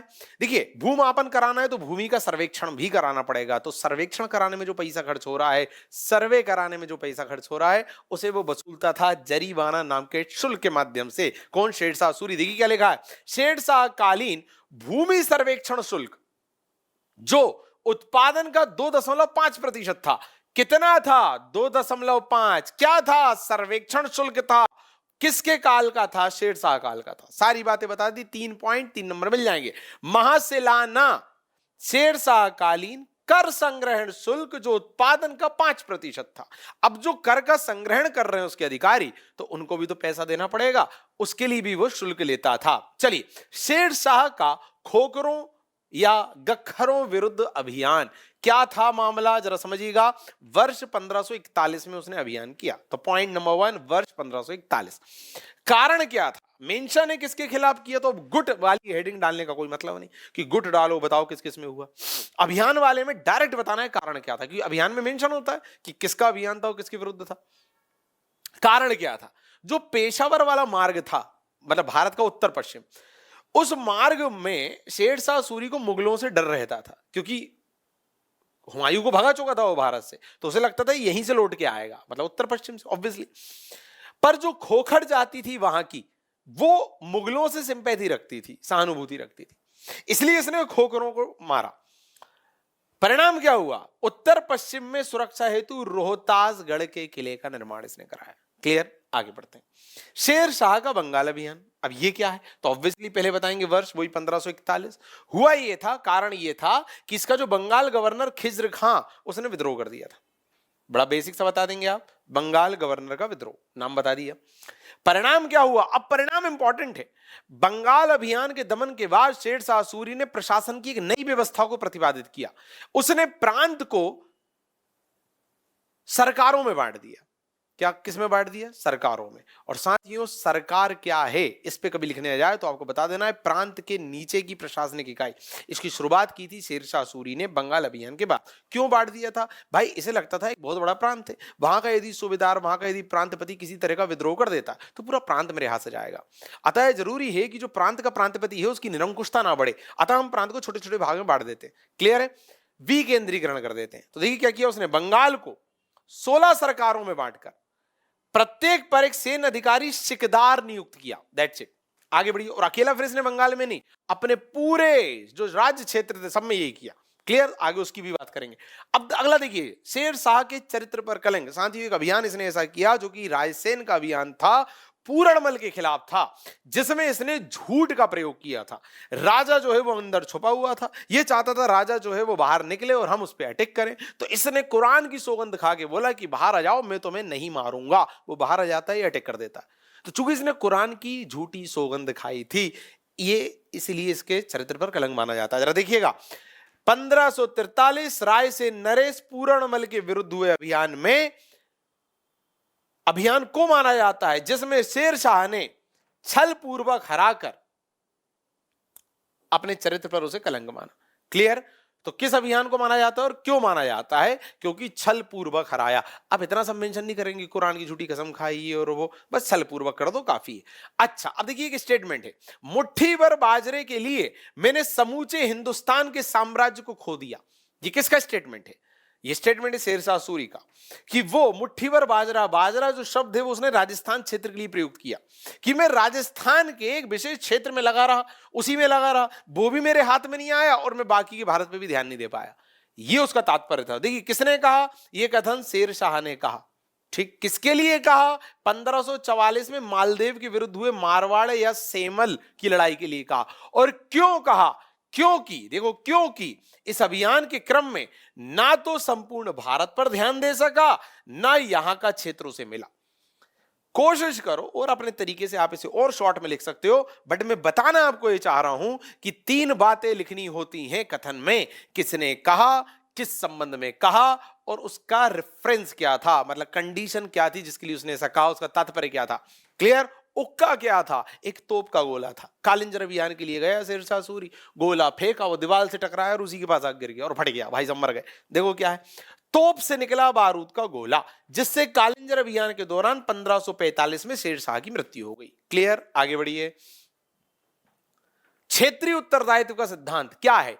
देखिए, न्यायप्रिय आदमी था शेरशाह सूरी, नो डाउट। इसका एक कहना था कि यदि किसी क्षेत्र में किसी स्थान पे अपराध घटित हो रहा है तो उसके लिए वहां के जो अधिकारी लोग हैं वो भी जिम्मेदार है कि तुम्हारे रहते कैसे हो गया अपराध, तो उनकी भी अकाउंटेबिलिटी फिक्स की जाती थी। इसी को कहा जाता है क्षेत्रीय उत्तरदायित्व का सिद्धांत। जरा देखिएगा, शेरशाह सूरी ने, किसने दिया? शेरशाह सूरी ने। जरूर मेंशन किया करो कि कोई भी जो बात है वो किस राजा, किस टाइम पीरियड से संबंधित है। शेरशाह सूरी ने न्यायिक निष्पक्षता पर बल देते हुए इस सिद्धांत को लागू किया। ठीक, क्या था? अपराध की स्थिति में क्षेत्रीय अधिकारी के उत्तरदायित्व को सुनिश्चित किया जाना। आप चाहो तो ये वाली लाइन पहले भी लिख सकते हो जो तात्पर्य में आ जाएगी। क्लियर? और किसने लागू किया? शेरशाह सूरी ने। क्यों? न्यायिक निष्पक्षता पर बल देता था। क्लियर? कि सही न्याय होना चाहिए, अधिकारी भी जिम्मेदार है किसी अपराध के लिए, किसी घटना के लिए, केवल अपराधी जिम्मेदार नहीं है। अगला, शेरशाह कालीन सरकार। जैसा मैंने कहा कि बंगाल अभियान के बाद उसने पूरे प्रांत को सरकारों में बांट दिया, उसके नेता को, सॉरी, उसके अधिकारी को शिकदार कहा जाता था। जरा देखिए तात्पर्य क्या है? प्रांत के अधीनस्थ की प्रशासनिक इकाई। क्लियर? बड़ी संक्षेप में आपने तात्पर्य बता दिया कि प्रांत से नीचे की अधीनस्थ की प्रशासनिक इकाई। कुल संख्या 63, ब्रैकेट में बंगाल -16 और अन्य क्षेत्र 47, ऐसे करके टोटल 63 थी। उद्देश्य क्या था? प्रांतपतियों की निरंकुशता पे अंकुश, जो वो तेज चलते हैं राजा से, उसको थोड़ा कंट्रोल करना, उसके अधिकारों को थोड़ा सीमित करना। और यहां अब सरकारों में बांटा है तो उधर कोई अधिकारी भी बिठाना पड़ेगा। तो कौन अधिकारी था? सिकदार सिकदारान, ये सैन्य काम देखता था। और दूसरा था मुंसिफे मुंसिफान, ब्रैकेट में भू राजस्व, ये भू राजस्व के काम देखता था। उस सेंटेंस ज्यादा नहीं बनाना है कि भू राजस्व का अधिकारी, इतना कुछ नहीं लिखना, बस भू राजस्व लिख दो, काम हो जाएगा। चलिए, तो ये 4 पॉइंट मैंने आपको बताया कि तात्पर्य क्या था, कुल संख्या कितनी थी, उद्देश्य क्या था और इसके अधिकारी कौन थे। चलिए आगे आइए। शेरशाह कालीन निर्माण कार्य, भैया क्या क्या निर्मित करवाया? तो सीधे लिख दो भाई, रोहतासगढ़ का किला, दिल्ली का पुराना किला, सासाराम मतलब बिहार का मकबरा, ग्रांड ट्रंक रोड बहुत इंपॉर्टेंट, जिसे जीटी रोड कहते हैं, जिसे सड़क आजम भी कहते हैं, पेशावर से जो है वो पूरा आपका पश्चिम बंगाल वहां तक आया था। चलिए आगे बढ़ते हैं। शेरशाह कालीन विद्वान, मतलब इसने किन किन विद्वानों को संरक्षण दिया अपने दरबार में? सीधे नाम बताएं, अब्बास खां शेखानी और मलिक मोहम्मद जायसी, इन 2 विद्वानों को इसने संरक्षण दिया था। आगे देखें, मध्य युग का संक्रमण। साथियों, मध्य युग का ट्रांजिशन पीरियड कहा जाता है शेरशाह सूरी के टाइम पीरियड को। क्यों? क्योंकि ये इसके पीछे वो देख चुका था प्रारंभिक मुगलों को, और इसके बाद एक नया दौर चालू होगा अकबर का, जो बिल्कुल एक नई दिशा दे देगा इतिहास को। तो इसका जो समय है वो संक्रमण काल का समय माना जाता है। जरा देखिएगा, शेरशाह सूरी के काल को कहा जाता है। That's it. आगे बढ़े। अकबर का पूर्वगामी शासक। देखिए, पूर्वगामी मतलब होता है वह राजा जिसका एक तरह से पद का अनुसरण किया आगे वाले ने। क्लियर है? तो शेरशाह सूरी ने जो जो भी अपने समय में लागू किया, अकबर ने कहीं ना कहीं अपनी पॉलिसीज में उन्हीं को कंटिन्यूटी दी थी अच्छे तरीके से, ऐसा माना जाता है। 11 मार्कर क्वेश्चन बनता है इसी पे कि शेरशाह सूरी अकबर का पूर्वगामी था। विस्तार पूर्वक समझाइए, तो उसमें इस चीज को बताया जाता है। फिलहाल यहां देखो संक्षेप में 3 मार्कर के हिसाब से कि अकबर ने शासन प्रबंधन के प्राय सभी क्षेत्रों में शेरशाह का अनुकरण किया, इसीलिए शेरशाह सूरी को अकबर का पूर्वगामी कहा जाता है। अगला एक स्टेटमेंट है, किसी भी सरकार ने इतनी बुद्धिमत्ता का परिचय नहीं दिया जितना कि इस पठान ने दिया। कथन है, किसका है? शेरशाह सूरी की प्रतिभा के कारण इतिहासकार कीन ने यह कथन कहा। किसने कहा? इतिहासकार कीन ने। किसके लिए कहा? शेरशाह के लिए कहा। और क्यों कहा? उसकी प्रतिभा के कारण कहा। तीनों बातें हो गई। यही करना होता है कथन। मैंने आपको बताया कि इतना योग्य व्यक्ति था, ये बताने की उन्होंने कोशिश करी। चलिए, दाग और हुलिया प्रणाली। साथियों, होता यह था, राजा की खुद की पूरी सेना तो होती नहीं थी, वो क्षेत्रीय सामंतों और स्थानीय अधिकारियों को बोल देते थे कि तुम हमारे बिहाफ में सेना को तैयार करो, हम उसका तुम्हें पे कर देंगे, सैलरी देंगे, खर्चा पानी देंगे, सेना घोड़े तैयार करो, और जब भी युद्ध में हमें जरूरत पड़ेगी हम बता देंगे, तुम ये लेके आ जाना। ये ओवरऑल पैटर्न चल रहा था, और यहीं से सामंतवाद का जन्म हुआ। ये लोग सामंत बन गए अपने अपने क्षेत्रों के। बट होता ये था कि वो जो सामंत लोग थे जो राजा के लिए सेना घोड़े तैयार करते थे, उन्हें प्रशिक्षण देते थे, वो राजा से पैसा तो ताकतवर सेना और घोड़ों का लेते थे और दिखाते थे राजा को, देखो ये घोड़ा आपके लिए तैयार कर रहे हैं, ये घोड़ा तैयार कर रहे हैं। बट जब युद्ध में भेजने की बारी आती थी तो वो घोड़ा बदल देते थे, कमजोर वाला भेज देते थे। इस तरह का भ्रष्टाचार चलता था। तो राजाओं ने दाग और हुलिया पद्धति शुरू करी, जिसमें दाग दाग मतलब दागना, कि उस पर निशान बना दो जाके घोड़े पे कि हमारा घोड़ा ये चूज करके गए, हम ये वाला भेजना। और हुलिया मतलब, हुलिया होता है जो सैनिक है जो आप तैयार कर रहे हो हमारे लिए, उसका पूरा हुलिया नोट करना कि इसका कद कितना है, इसका क्या है, मेजरमेंट पूरा लिखना। इस तरह से शुरुआत हुई। अब देखिए इसको कैसे लिखा अपन ने। सबसे पहले तात्पर्य, घोड़ों और सैनिकों को पहचानने के लिए प्रयुक्त पद्धति। अब करते क्या है वो प्रोसेस नहीं लिखनी होती है 3 मार्कर में, बस ये बता दो क्या है पहचानने के लिए प्रयुक्त पद्धति। करते क्या है मैंने समझा दिया आपको आपकी समझ के लिए, बट लिखना इस तरह से, घोड़े और सैनिकों को पहचानने में प्रयुक्त पद्धति। शुरुआत किसने की? अलाउद्दीन खिलजी ने। उद्देश्य क्या था? सैन्य भ्रष्टाचार को रोकना। गेम इज ओवर, पूरे 3 नंबर हो जाएंगे।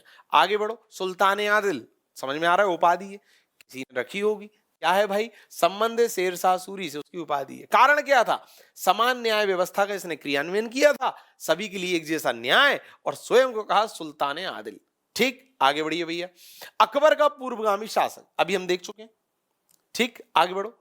अकबर का राज्याभिषेक। अब देखिए शेरशाह सूरी इज ओवर, आ गए अब हम अकबर पे। ऐसे धीरे धीरे हम आगे बढ़ रहे हैं, बिल्कुल सीक्वेंस में चीजें निपटाने का प्रयास कर रहे हैं। और औरंगजेब तक जब पूरे शासक हो जाएंगे, क्योंकि हम मुगल देखने वाले हैं, परवर्ती मुगल नहीं देख रहे हैं इसमें, तो शुरू के जो 6 मेन राजा थे मुगल काल के वो देखने वाले हैं। परवर्ती मुगल हम देखेंगे मॉडर्न हिस्ट्री में।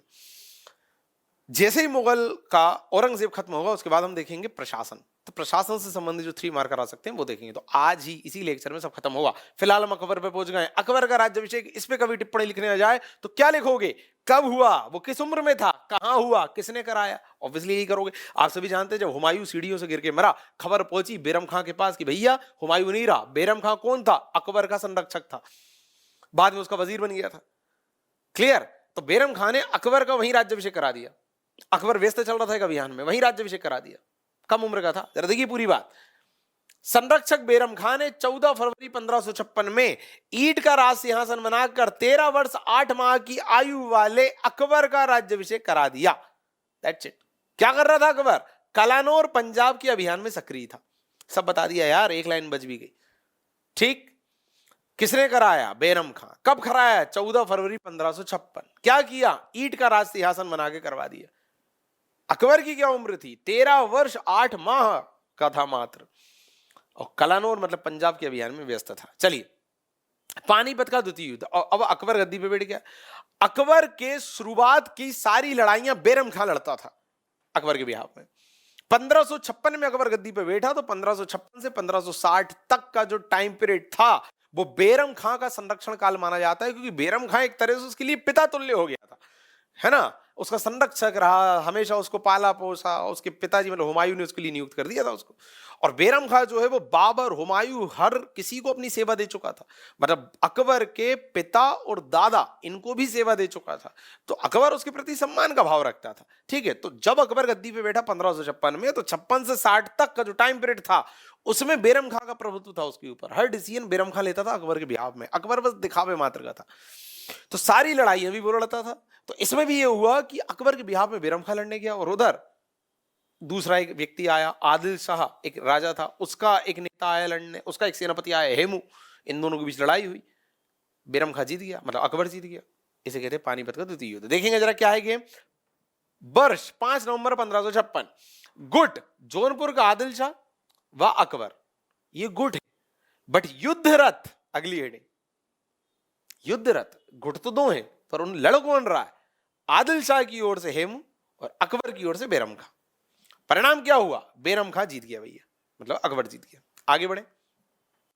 अकबर के समकालीन शासक, जब अकबर भारत पे शासन कर रहा था, देश और दुनिया के बाकी क्षेत्रों में कौन कौन थे? रानी एलिजाबेथ थी इंग्लैंड में, शाह अब्बास थे ब्रैकेट में ईरान में, जॉर ईवान चतुर्थ थे रूस में। ये आपको पता होना चाहिए। चलिए, ईवान दी टेरिबल किसे कहते थे? जो जॉर ईवान चतुर्थ था रूस वाला, उसे कहते थे, उसकी कुख्यात होने के कारण। ठीक। हेमू, हेमू वही जो आदिल शाह की तरफ से लड़ा, पानीपत का द्वितीय युद्ध बैरम खां से और हार गया। उस हेमू पे यदि कभी 3 मार्क करा जाए तो आप क्या लिखेंगे जरा देखिएगा। सबसे पहले परिचय बताओगे, जो जौनपुर शासक आदिल शाह उसका मंत्री और सेनापति, बेसिक परिचय हो गया। उपलब्धि क्या है इसकी, दिल्ली की गद्दी पर बैठने वाला अंतिम हिंदू माना जाता है। और एक बात और मैं आपको बता दूं, विक्रमादित्य की उपाधि धारित करने वाला अंतिम राजा माना जाता है। हेमू ने भी विक्रमादित्य की उपाधि धारित की थी। भारतीय इतिहास में कुल 14 ऐसे राजा हुए जिन्होंने विक्रमादित्य की उपाधि धारित की थी और उन 14 में अंतिम व्यक्ति था हेमू, ये भी पता होना चाहिए। खैर, इसके अलावा विशेष ये है कि इसने आदिल शाह की ओर से कुल 22 लड़ाइयां जीती थी। यही कारण है कि कई इतिहासकार इसे भी भारत का नेपोलियन कहते हैं। जी हाँ, ये थोड़ा इंटरेस्टिंग है, आप फैक्ट होगा आपके लिए कि भारत का नेपोलियन इसे भी कहते हैं कई लोग, तो आप मेंशन कर देंगे थोड़ा अच्छा रहेगा। चलिए बैरम खां पे आते हैं। अब बैरम खां भी एक व्यक्ति विशेष के रूप में उस पर भी क्वेश्चन बन सकते हैं, इंपॉर्टेंट व्यक्ति। तो फिर वही बात, परिचय में क्या बताएंगे, बदखवा निवासी, कार्लाइल तुर्क और सिया मुसलमान, 3 पहचान दे दी कॉमा कॉमा करके। उपनाम क्या था, खान बाबा जो हुमायूं ने दिया था, और खान खाना जो अकबर ने दिया था, ये उपनाम था या उपाधि भी कह लो। प्रमुख पद, अकबर का संरक्षक कौमा, अकबर द्वारा वजीर, शुरू में संरक्षक था कौमा करके फिर वजीर बन गया। मृत्यु कैसे हुई, मक्का यात्रा के दौरान मुबारक खान नामक व्यक्ति के द्वारा। और संस्मरण प्रकरण आप जानते हो, 1556 से 1560 तक जैसा मैंने कहा बैरम खां का संरक्षण था अकबर के ऊपर, उसका स्वामित्व था, प्रभुत्व था। बट फिर अकबर को लगा कि अब ज्यादा हो रहा है, और जो बाकी के लोग थे अमीर वर्ग, उसने अकबर को भड़काया बैरम खां के खिलाफ। तो अकबर ने बैरम खां से तिलवाड़ा का युद्ध लड़ा 1560 में। बैरम खां हार गया। फिर अकबर ने कहा कि काका जी ऐसा है, आपका सम्मान पूरा है, अब आप हार गए, मारूंगा तो नहीं आपको, आपके पास 2-3 विकल्प है। या तो आपको किसी प्रांत का सूबेदार बना दे रहे हैं, वहां जाके नौकरी करो और केंद्र की राजनीति, केंद्र के शासन से हटो, या तो आपको गुप्तचर विभाग का मुखिया बना दे रहे हैं, आप गुप्तचर विभाग संभालो ताकि आपका यहाँ थोड़ा हस्तक्षेप कम हो, और या तो आप मक्का यात्रा पे चले जाओ, मक्का मदीना धार्मिक यात्रा पे चले जाओ, एक तरह का रिटायरमेंट ले लो। तो उसने मक्का की यात्रा पे जाना स्वीकार किया। और फिर रास्ते में एक अफगान युवक द्वारा, नाम था मुबारक खां, उसकी हत्या कर दी गई। क्लियर। चलिए तिलवाड़ा का युद्ध आ गया। लो क्या है भाई, परिचय 1560 में अकबर और बैरम खां के बीच हुआ। कारण क्या था, सुन्नी मुसलमानों द्वारा अकबर को भड़काया जाना। तीसरा परिणाम क्या हुआ, अकबर की विजय, बैरम खां द्वारा मक्का यात्रा। That's it. आगे बढ़िए। खान बाबा अभी हम बता चुके हैं, बैरम खां का उपनाम था जो हुमायूं ने इसकी सेवा से प्रभावित होकर इसे दिया था। अगला आइए, खान खाना, अभी चर्चा हुई। बैरम खां की उपाधि थी जो अकबर ने वजीर के पद पर नियुक्त करते हुए इसे दी थी। चलिए अगला आइए, पर्दा शासन। अब सुनिए, अकबर 1556 में गद्दी पे बैठा, 60 तक प्रभुत्व या स्वामित्व था किसका, बैरम खां का। अब बैरम खां निकल लिए हैं, मर चुके हैं, स्टोरी खत्म हो गई। अब तो जो महामनगा थी अकबर की दाई मां, और उनका बेटा था अदम खां, इन लोगों का अकबर पे प्रभुत्व चालू हो गया और 2 वर्षों तक रहा, 1560 से 62। इस टाइम पीरियड को कहते हैं पर्दा शासन, इसको पेटीकोट शासन भी कहते हैं। देखिए जरा, बैरम खां की मृत्यु के बाद 2 वर्ष, देखिए ब्रैकेट में ईयर भी मेंशन करा मैंने, 60 से 62, मुगल शासन में अकबर की दायमा महामनगा और पुत्र अदम खां का प्रभुत्व रहा। इस दौरान महामनगा प्रधानमंत्री भी थी। ठीक, मुगल काल की पहली महिला प्रधानमंत्री। ठीक, सब बता दिए। आगे बढ़िए, मुगल काल की एकमात्र महिला प्रधानमंत्री लो महामनगा थी, जो पर्दा शासन के दौरान 1560 से 62 में इस पद पर रही। चाहिए फिर आप जानते हैं पर्दा शासन से भी अकबर बाहर कैसे आया। अकबर के प्रधानमंत्री की हत्या कर देता है अदम खां। तो अकबर को यह कबूल नहीं हुआ कि तुमने प्रधानमंत्री को मार दिया, बताओ। तो अकबर ने फिर, अकबर को मौका मिल गया अदम खां को दंड देने का। अब ऐसे तो मान नहीं सकता था वो, क्योंकि दाई मां का बेटा, दाई मां मतलब माता के समान जिन्होंने मुझे पाला पोसा। तो अकबर ने फिर उसे मृत्यु दंड दे दिया अदम खां को। और आप जानते हैं फिल्म में भी आपने देखा है कि ऊपर से इसे इतनी बार फेंका जाए जब तक ये मर ना जाए, तो ऐसे करके मृत्यु दंड दे दिया। मृत्यु दंड दिया तो उसके सदमे में महामनगा भी निकल ली, 40-50 दिन के अंदर उनकी मौत हो गई। तो इस तरह दोनों मर गए और पर्दा शासन खत्म हो गया। अकबर अब मतलब 1562 के बाद अकबर स्वतंत्र होकर शासन करेगा। क्लियर। गद्दी पे तो बैठ गया 56 में, पर अब स्वायत्तता के साथ, स्वतंत्रता के साथ शासन करेगा 62 से। देखिए तो क्या है, अकबर के दरबार को सुशोभित करने वाले 9 रत्न, पूरे 9 के नाम बता दीजिए। अबुल फजल, फेजी, तानसेन, बीरबल, टोडरमल, राजा मान सिंह, अब्दुल रहीम खान खाना, फकीर अजीउद्दीन और मुल्ला दो प्याजा। ये 9 नाम है। आगे बढ़िए। अकबर के सामाजिक काम। अब देखिए, जैसा मैंने कहा, अकबर अब स्वतंत्र होकर शासन कर रहा है। कब से? 1562 से। अब 62 से उसके काम दिखेंगे आपको। देखो, 1562 दास प्रथा पर प्रतिबंध। नंबर 2, 63 में तीर्थ यात्रा कर की समाप्ति, 64 में जजिया कर की समाप्ति, 65 में इच्छा विरुद्ध धर्म परिवर्तन पर रोक। ये 4 महत्वपूर्ण फैसले लिए अकबर ने 62, 63, 64 और 65 में। ये सब उसके महत्वपूर्ण सामाजिक कार्य थे जिससे सामाजिक सद्भाव पैदा हुआ। क्लियर है? जजिया कर क्या था आपको मैं पुराने लेक्चर्स में पढ़ा चुका हूं और इस पे 3 मार्कर भी बता चुका हूं, तो वो मैं रिपीट नहीं करूंगा। चलिए अगला आइए, अकबर की धार्मिक नीति। अकबर ने धर्म के क्षेत्र में भी कई नीतियां अपनाई। नाम था सुलह एक कुल की नीति भी कहते थे। अब बिल्कुल कंफ्यूज मत होना। सुलह कुल जो है ये एक बृहद अवधारणा है। अकबर की जो राजपूत नीति थी, जो उसकी राजनीतिक निर्णय का एक हिस्सा थी, वो भी सुलह कुल पे आधारित थी। और जो धार्मिक नीति थी वो भी सुलह कुल पे आधारित थी। सुलह कुल मतलब होता है सद्भाव के साथ चीजों को आगे बढ़ाना। आसान भाषा में भी इसे समझो। तो धार्मिक नीति काय पे आधारित थी? उसका अन्य नाम क्या था? सुलह कुल। प्रेरणादायक कौन थे? गुरु अब्दुल लतीफ और मां हमीदा बानो, जिसके कारण अकबर ने धार्मिक नीतियां अच्छी अच्छी अपनाई। कदम क्या उठाए अकबर ने? अब कदम की जगह आप निर्णय भी एक हेडिंग डाल सकते थे। पहला, इबादत खाना 1575, देखिए ब्रैकेट में ईयर भी लिखा। दूसरा, मजहरनामा ब्रैकेट में 1579। तीसरा, दीन इलाही 1582 और चौथा, इलाही संबत एक कैलेंडर 1583। अब ये सब थे क्या, इनको हम आगे समझेंगे, बट यहां आप एक्सप्लेन नहीं कर सकते डिटेल में। आपको बस नाम बताना है कि किस वर्ष उसने क्या डिसीजन लिए। और देखिए ब्रैकेट में बस अब ईयर मेंशन कर दिया करो, मजा आ जाएगा। क्लियर? सारा सेंटेंस फॉर्म करने की जरूरत नहीं पड़ती कि गठन देश 1575। गठन भी क्यों लिखना, बस ईयर लिखे तो सामने वाला समझ जाएगा कि आप बताना चाह रहे हो इबादत खाना 1575 में आया। ठीक है, चलिए, तो ये 3 पॉइंट हो गए। अब देखिए, ये जो चारों इसने कदम उठाए, इबादत खाना, मजहरनामा, दीन इलाही, इन सब पे 3-3 मार्कर इंडिविजुअली भी बन सकता है। तो इन सब पे हम बात कर लेते हैं। हुआ क्या, आप एक बार तीनों को कनेक्ट करके समझ लीजिए। 1575 में अकबर लाया इबादत खाना।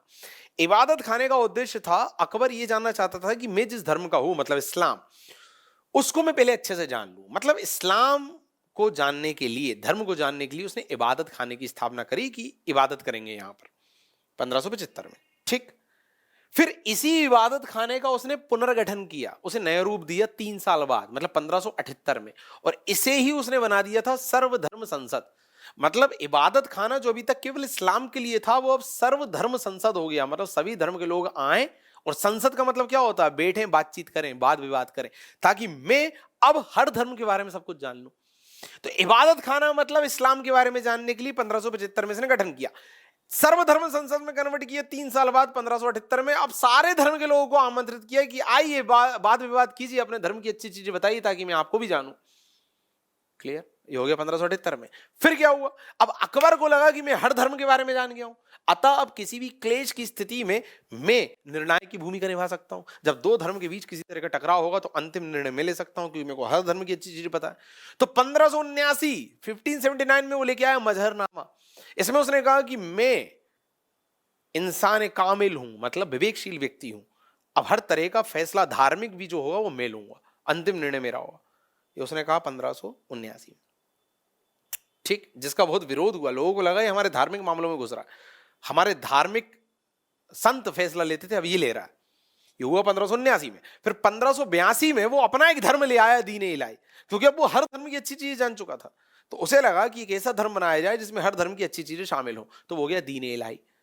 और दीन इलाही फेल हो गया। क्यों? क्योंकि मजहरनामा में जब इसने कहा कि मैं हर धर्म का निर्णायक हूं, किसी तरह के टकराव में मैं अंतिम फैसला लूंगा, तो लोगों को लगा ये हमारे धार्मिक प्रमुखों का स्थान ले रहा है, ये उनका अपमान कर रहा है। तो जब इसने खुद का धर्म चालू किया तो लोगों को लगा अब ये नया धर्म हम पे थोप रहा है, ये धर्म का प्रमुख बनना चाह रहा है, तो लोगों ने नकार दिया। क्लियर है? वो असफल हो गया। ये पूरी ओवरऑल कहानी बिल्कुल संक्षेप में मैंने आपको बताई। अब इन सब पे 3 मार्कर देखिएगा। इबादत खाना स्थापना अकबर द्वारा 1575 में फतेहपुर सीकरी ब्रैकेट में राजधानी, वहां इसने शुरू किया। उद्देश्य था इस्लाम की जानकारी प्राप्त करना। तीसरा, पुनर्गठन किया 1578 में सर्वधर्म संसद के रूप में और समाप्त कर दिया 1579 में। सब समझा चुका हूं। इस तरह से आप 3 मार्कर डिजाइन कर सकते हो। मजरनामा प्रतिपादन हुआ 1579 में। उद्देश्य क्या था? धर्म प्रमुख बनने की चाहत।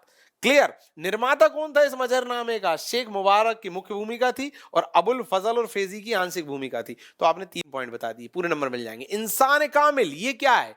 नाम दिया खुद को अकबर ने। तात्पर्य था सर्वाधिक विवेकशील। अवसर क्या था? मजरनामे के दौरान अकबर ने उपाधि धारित की कि मैं सबसे ज्यादा विवेकशील हूं, मैं सारे फैसले ले सकता हूं। दीन इलाही, जैसा मैंने कहा, खुद का धर्म शुरू कर दिया। स्थापना 1582। उद्देश्य क्या था? सभी धर्मों को समग्र रूप देकर एकेश्वरवाद और एक ईश्वर वाला एक धर्म शुरू करना। पहला उल्लेख इसका मिलता है शाहजहां की या शाहजहां कालीन दाबिस्तान मुहासिब नाम की किताब में।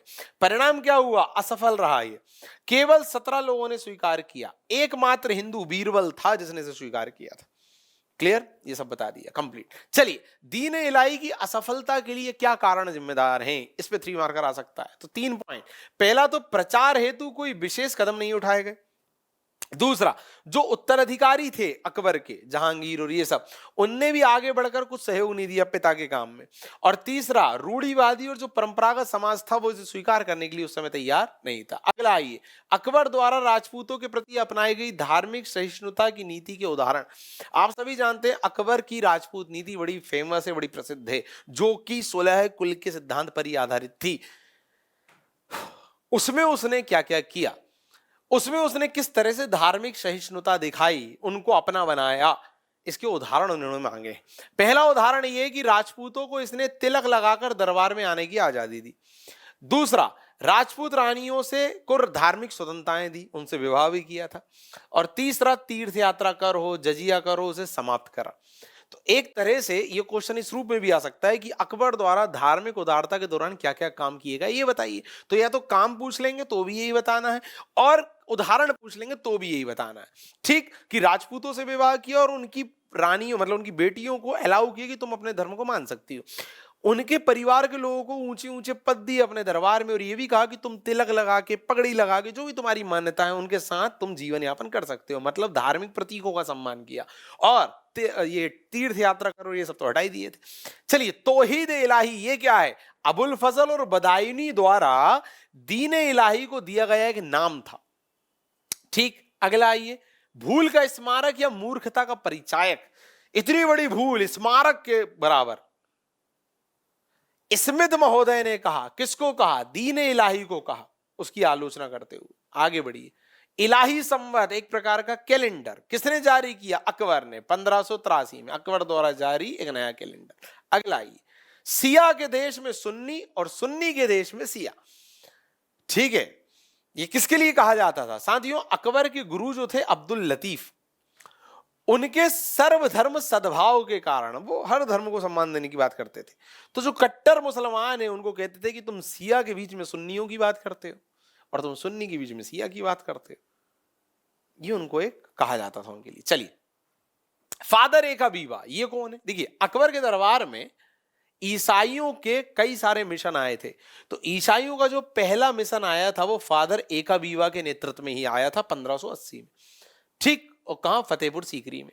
तो ये सब बता दिया आपने।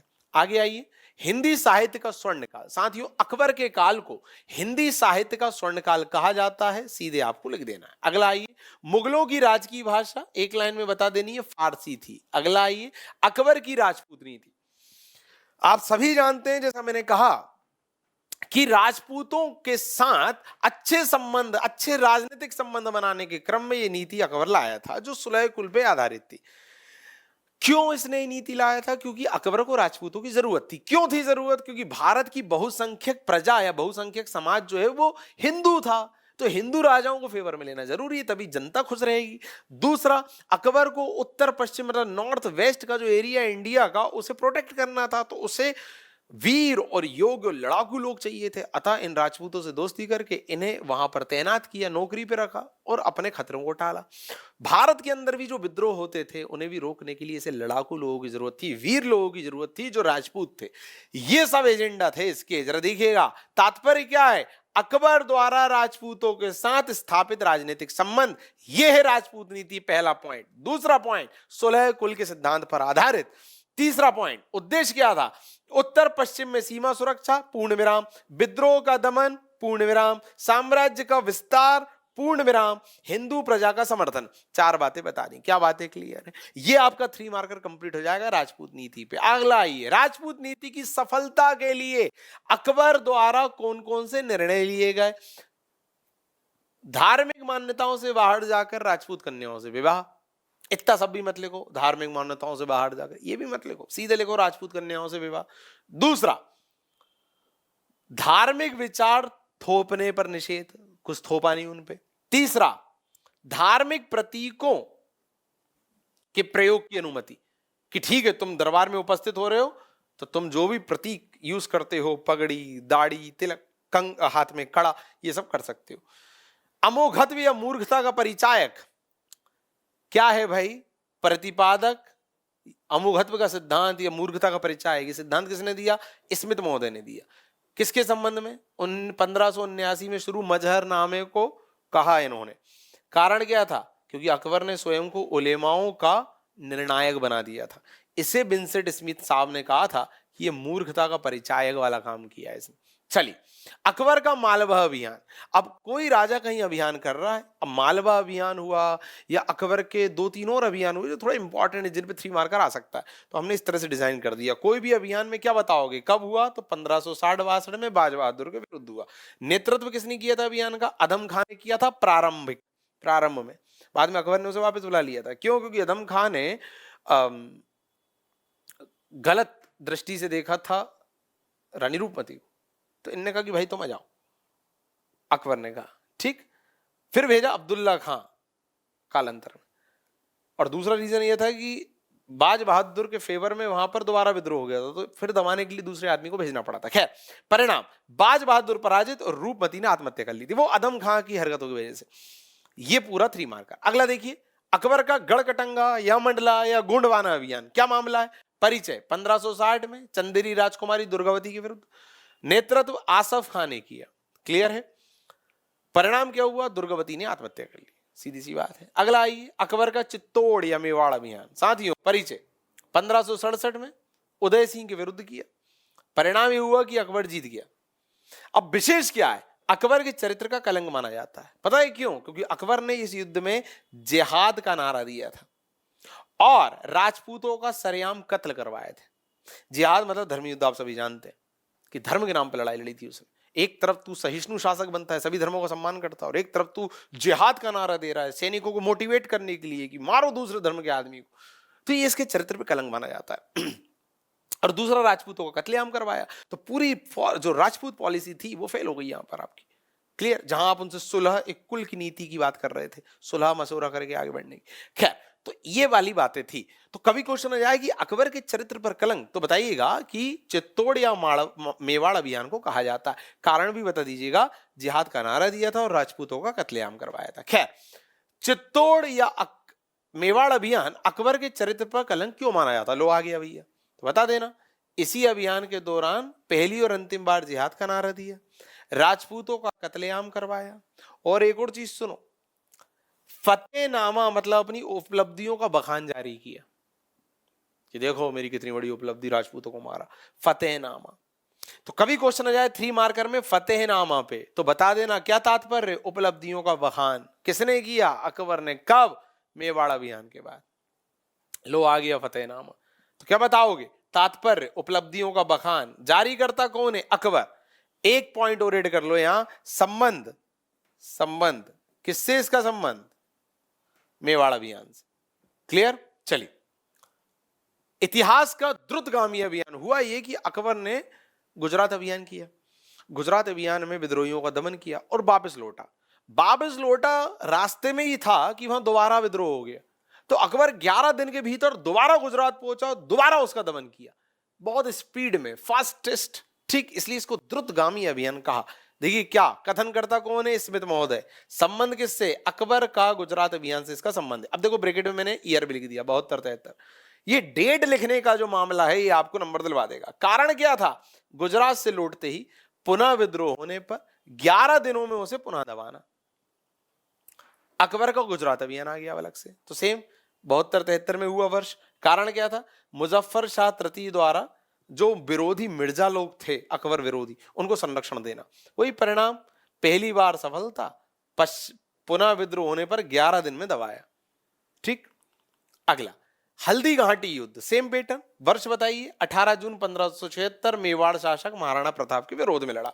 नेतृत्व किसने किया, मानसिंह ने नेतृत्व किया था अकबर के अभियान का। परिणाम क्या हुआ, मुगल सेना जीत गई। क्लियर, आगे बढ़ते हैं।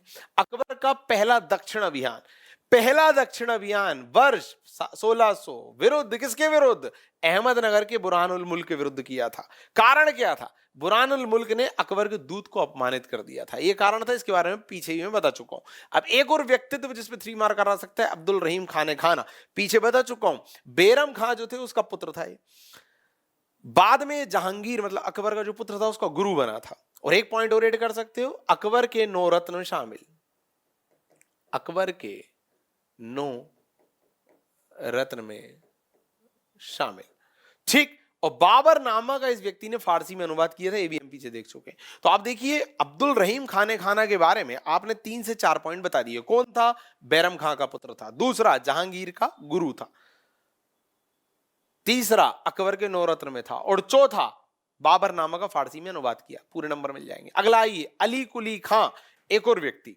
अभी अली कुली खां पे हम आ गए, मतलब हम जहांगीर पे आ गए, अकबर के पुत्र मतलब सलीम पे आ गए। अभी अली कुली खां कौन है जरा समझिएगा।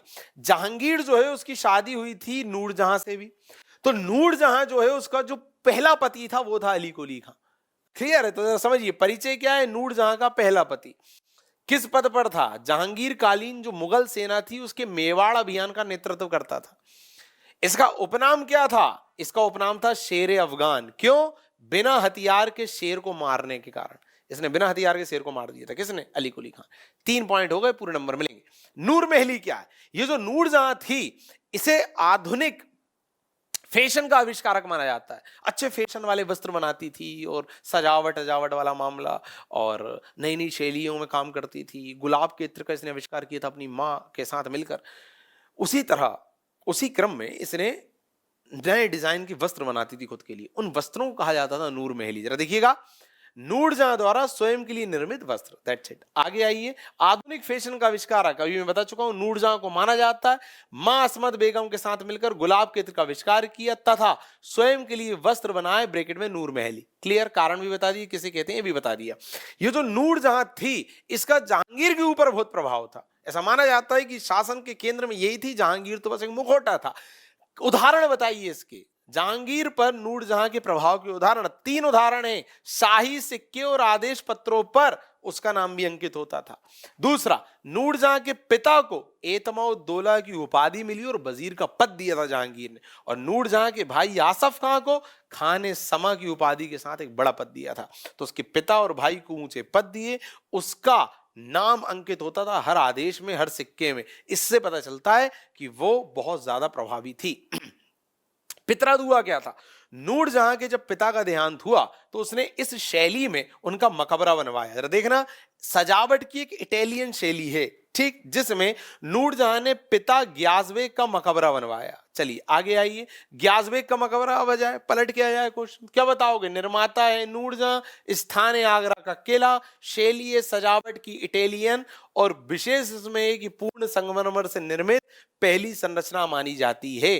तो जो कि जहांगीरी, साथियों जहांगीर की आत्मकथा है, जो शुरू तो जहांगीर ने की थी लिखना, पर इसे अंतिम रूप मोतबिंद खां ने दिया था। इसके बारे में जरा देखें, फारसी भाषा में लिखित जहांगीर की आत्मकथा, भाषा भी मेंशन करना है। शुरू तो जहांगीर ने किया, पूर्ण किया मोतबिंद खां ने, ठीक, और अन्य नाम इसका है इकबाल नामा जहांगीरी।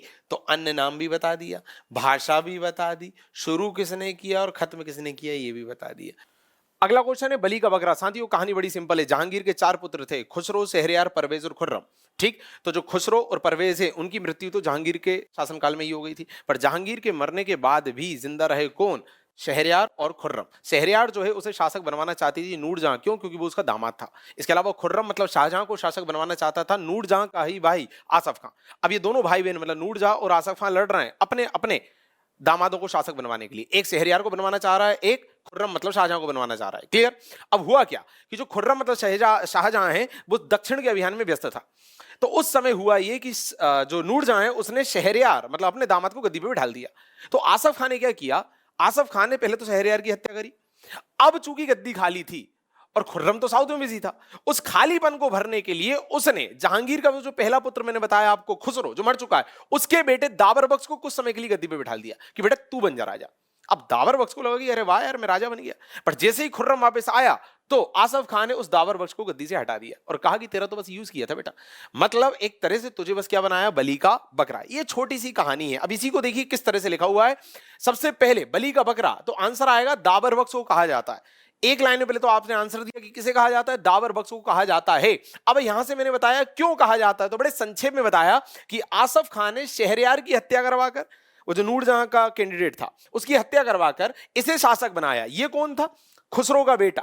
क्लियर? जहांगीर के पहले पुत्र का बेटा, इसे शासक बनाया। और खुर्रम की वापसी पर जैसे ही शाहजहां वापस आया इसे हटा दिया। क्लियर? तो ये कहलाए बली का बकरा। चलिए अगला क्वेश्चन है ताजमहल का पूर्ववर्ती। साथियों हुमायूं के मकबरे को ताजमहल का पूर्ववर्ती कहा जाता है, आप सभी जानते हैं। चाहो तो इसके ब्रैकेट में निर्माता का नाम लिख देना, अवस्थिति बता देना कहां है। चलिए आगे बढ़ते हैं। सामूगढ़ का युद्ध, बात बड़ी सिंपल सी है। शाहजहां जो है इसके भी कई पुत्र थे जिनके बीच में उत्तराधिकारी का संघर्ष चल रहा था।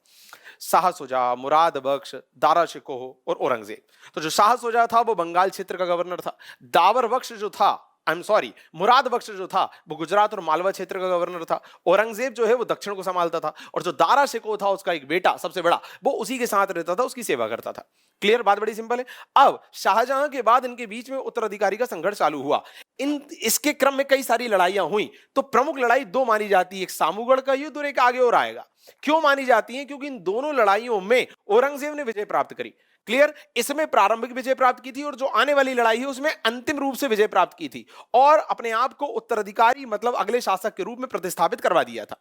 क्लियर? और औरंगजेब इस तरह मुगल सल्तनत का या मुगल काल का एकमात्र शासक बन जाता है जो 2 बार अपना राज्याभिषेक कराता है, एक बार सामूगढ़ के युद्ध के बाद और एक बार और आगे। क्लियर है? तो ये सारी कहानियां, इसलिए पूरे उत्तराधिकारी संघर्ष में ये 2 युद्ध जो है वो बहुत इंपॉर्टेंट माने जाते हैं, इसलिए इन पे 3 मार्कर आ सकते हैं। और आप सभी जानते हैं किसी भी युद्ध के संदर्भ में यदि 3 मार्कर आता है तो क्या लिखना होता है, उसी तरह का हमने भी लिखा हुआ है। पहला वर्ष मई 1658 का युद्ध था।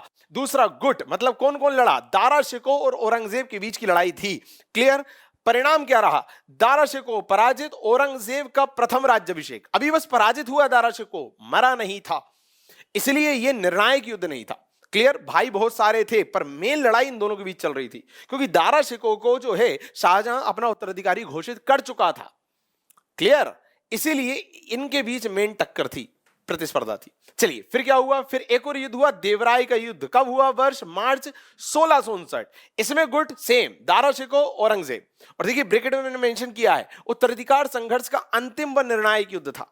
अच्छा क्या हुआ परिणाम? परिणाम यह हुआ कि औरंगजेब की जीत हुई, औरंगजेब का दूसरा राज्याभिषेक व दारा शिकोह को मृत्युदंड। फाइनली दारा शिकोह को मृत्युदंड दे दिया गया काफिर का आरोप लगाकर उस पर। किसके द्वारा? औरंगजेब द्वारा। क्लियर? इस तरह औरंगजेब एकमात्र शासक बन गया मुगल काल का जिसने 2 बार अपना राज्याभिषेक कराया। क्लियर? चलिए, पर जो शाहजहां था उसके काल में दक्षिण का अभियान हुआ। अब दक्षिण के अभियान का कारण क्या था? ये सारे मुगल शासक जो है वो दक्षिण के अभियान में क्यों इतनी रुचि ले रहे थे? तो उसको यदि हम 3 मार्कर में देखें तो पहला होगा कि दक्षिण के सिया राज्यों को अपने अधीन लाना, क्योंकि ये लोग सुन्नी वो लोग सिया, तो इस तरह से वैमनस्य और टकराव था तो उन्हें अपने अधीन लाना चाहते थे। दूसरा, दक्षिण के राज्यों द्वारा मराठा को आर्थिक मदद देना। आप सभी जानते हैं मराठा क्षेत्र दक्षिण में ही था और दक्षिण के जितने भी पड़ोसी राज्य थे वो मराठा को आर्थिक सहयोग दिया करते थे। क्लियर? इससे मराठा ताकतवर होते जा रहे थे, मराठा भी साम्राज्यवादी नीति अपना रहे थे, तो जो मुगल थे उनको मराठा से चैलेंज मिल रहा था, इसलिए मराठा को दबाने के लिए उनको आर्थिक सहयोग देने वाले दक्षिण राज्य को भी दबाना पड़ेगा, ये दूसरा रीजन। तीसरा, दक्षिण के राज्यों के मध्य आपस में भी संघर्ष चलता था, टकराव चलता था, इन्होंने कहा चलो उसका फायदा उठा लेते हैं। तो ये 3 रीजन थे कि शाहजहां के काल में भी दक्षिण अभियान प्रमुखता से हुए। अगला क्वेश्चन है 3 मार्कर कि मुगल काल का स्वर्ण काल, सीधी सी बात, किस राजा के टाइम पीरियड को कहा गया, किसने कहा और क्यों कहा। हमने आपको बताया कि जब भी कोई कथन कहा जाता है, जब भी किसी तरह की संज्ञा दी जाती है, कोई उपनाम दिया जाता है, तो यह देखना होता है किसने दिया, किसे दिया और किस संदर्भ में दिया। ये 3 बातें देखनी होती हैं। देखिए क्या लिखा, इतिहासकार A.L. श्रीवास्तव ने कहा, पॉइंट नंबर 1। दूसरा, शाहजहां के काल को कहा, पॉइंट नंबर 2। स्थापत्य के क्षेत्र में हुए प्रगति के कारण कहा। तो तीनों बातें बता दी, किसने कहा, किसको कहा और क्यों कहा। चलिए अगला, मज्म ए बहरीन, ये अगला क्वेश्चन है, अगला 3 मार्कर। साथियों मज्म ए क्या थी, जो दारा शिकोह था वो बड़ा विद्वान आदमी था, तो दारा शिकोह द्वारा लिखी पुस्तक जिसका अर्थ था 2 समुद्रों या विचारधाराओं का मिलन। तो क्या थी, पुस्तक थी, किसने लिखी, दारा शिकोह ने लिखी। तात्पर्य क्या था, 2 विचारधाराओं का मिलन, क्योंकि वो सहिष्णु किस्म का व्यक्ति था इसलिए उसे लघु अकबर भी कहा जाता था। क्लियर। चलिए, वो अलग अलग विचारधाराओं के समामेलन की बात करता था, सहिष्णुता की बात करता था। आगे देखें, दारा शिकोह की पुस्तकें सीधे लिखने आ सकती है, तो पहले आप बताएंगे वही मज्मे बहरीन, ब्रैकेट में उसका तात्पर्य लिखेंगे 2 विचारधाराओं का मिलन, व शकीनतुल औलिया, ये 2 उसकी पुस्तकें थी। इसके अलावा उसने कई सारी पुस्तकों का अनुवाद भी किया था, तो उसमें भी 3 मार्कर आ सकता है। यदि आए कि अनुवादित पुस्तकें, देखिए यदि प्रश्न आए उसके द्वारा लिखित पुस्तक तो वो 2 हैं, पर यदि आए अनुवादित पुस्तक मतलब किन किन पुस्तकों को उसने अनुवाद किया, ये पूछना चाह रहा है वो। तो देखिए पहला डॉट है भगवत गीता योग वशिष्ठ का फारसी में अनुवाद कराया। नंबर 2, सिर ए अकबर के नाम से इसने 52 उपनिषदों का फारसी में अनुवाद करवाया। क्लियर। तो सिर ए अकबर उपनिषदों का फारसी में अनुवाद क्या कहलाया, सिर ए अकबर कहलाया। क्लियर है। तो यदि कभी सिर्रे अकबर भी आ जाए 3 मार्कर में, तो आप लिखना उपनिषदों का फारसी में अनुवाद किसने कराया, दारा शिकोह ने कराया। क्लियर। आगे बढ़ते हैं। अगला लघु अकबर, जैसा मैंने बताया दारा शिकोह को ही कहा जाता है, तो अगला 3 मार्कर है लघु अकबर। तो लेनपूल महोदय ने दारा शिकोह को लघु अकबर कहा। क्यों कहा, चाहो तो और ऐड कर सकते हो, उसकी सहिष्णुतावादी रवैये के कारण। आगे देखते हैं, बली अहद और शाह बुलंद, ये भी दारा शिकोह की उपाधि है। साथियों आप देख रहे होंगे हम हर तरह का डायमेंशन कवर कर रहे हैं, किसी का कोई उपनाम है, किसी कोई उपाधि, किसी का कोई कथन है, कोई सा युद्ध है, हर चीज को कवर कर रहे हैं। और जरूरी नहीं कि आप एक ही पैटर्न या एक ही तरह से अपने आंसर को लिखो। कोई आंसर नॉर्मल पैराग्राफ फॉर्म में भी हो सकता है, कोई पॉइंट में भी हो सकता है, कोई पॉइंट विद हेडिंग में भी हो सकता है, जैसी सहूलियत रहे वैसा लिखना है। बट आपको फोकस करना है तथ्यों को मेंशन करने पर, अनावश्यक थ्योरी नहीं लिखनी है, सब्जेक्ट से टाइटल से भटकना नहीं। देखते हैं जरा बली अहद और शाह बुलंद। तो शाहजहां ने दारा शिकोह को ये दोनों उपाधियां दी, दैट्स इट, और अपना जैसा मैंने कहा उत्तराधिकारी घोषित किया, उसी क्रम में दी थी।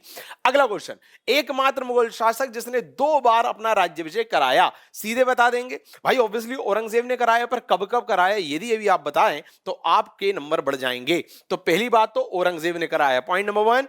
कब कराया, पहला वाला कराया जुलाई 1658 सामूगढ़ विजय, दूसरा उसने कराया जून 1659 देवराय के युद्ध के बाद दिल्ली में। क्लियर है। तो किसने कराया, कब कराया, विथ डेट हमने मेंशन किया तो मजा आ जाएगा, सारा कंटेंट मेंशन है। जिंदा पीर, जिंदा पीर भी साथियों आप सभी जानते हैं औरंगजेब को कहा जाता था, पर क्या इतना बताना काफी है, बिल्कुल नहीं, यह भी बताना पड़ेगा कि किस वजह से कहा जाता था। साथियों औरंगजेब को कुरान शरीयत को अपने शासन का आधार बनाने और इस्लाम का कट्टरता से पालन किए जाने के कारण कहा गया। अब आप इसमें बताइए क्या पॉइंट्स लिखने की जरूरत थी, क्या पॉइंट विद हेडिंग में प्रेजेंट करना था इसको, नहीं, सिंपल लिख दिया हमने क्योंकि पॉइंट जैसा कुछ था नहीं। चलिए अगला, ये शाही दरवेश, ये भी औरंगजेब को कहा जाता था। क्यों कहा जाता था, क्योंकि वो व्यक्ति नियमित नमाज का पालन करता था, रोजे का पालन करता था और शराब आदि का सेवन नहीं करता था। यही कारण है कि उसे शाही दरवेश भी कहा जाता था। अगला, ये औरंगजेब द्वारा आरोपित प्रतिबंध, ऐसा कहा जाता है कि कई मामलों में बड़ी कट्टरता दिखाई औरंगजेब ने, आप सभी पढ़ते हैं, और कई चीजों पे उसने प्रतिबंध लगवाए, चाहे संगीत हो, चाहे इतिहास लेखन हो, ऐसी कई चीजों पे उसने प्रतिबंध लगवाए। तो उसने कौन कौन से प्रतिबंध लगवाए और किस किस वर्ष लगवाए, इस पे क्वेश्चन आ सकता है। देखिएगा, शासन के, देखिए किस तरह से लिखा, 11वें वर्ष झरोका दर्शन, 12वें वर्ष तुलादान, 21वें वर्ष इतिहास लेखन, भांग उत्पादन, शराब सेवन, जुआ पर प्रतिबंध, पूर्ण विराम। तो ये तो वो प्रतिबंध हो गए जो विशेष वर्ष में उसने लगाए थे। क्या क्या हुए? 11वें वर्ष में झरोखा दर्शन पे, 12वें वर्ष में तुलादान पे, और 21वें वर्ष में जब उसके शासन के 21 वर्ष हो गए थे तब इतिहास लेखन, भांग उत्पादन, शराब और जुआ, इस पे प्रतिबंध लगाया। पूर्ण विराम। पूर्ण विराम के बाद देखिए क्या लिखा, इसके अतिरिक्त मुहर्रम, नवरोज, सती प्रथा, संगीत, इस सब पे भी प्रतिबंध।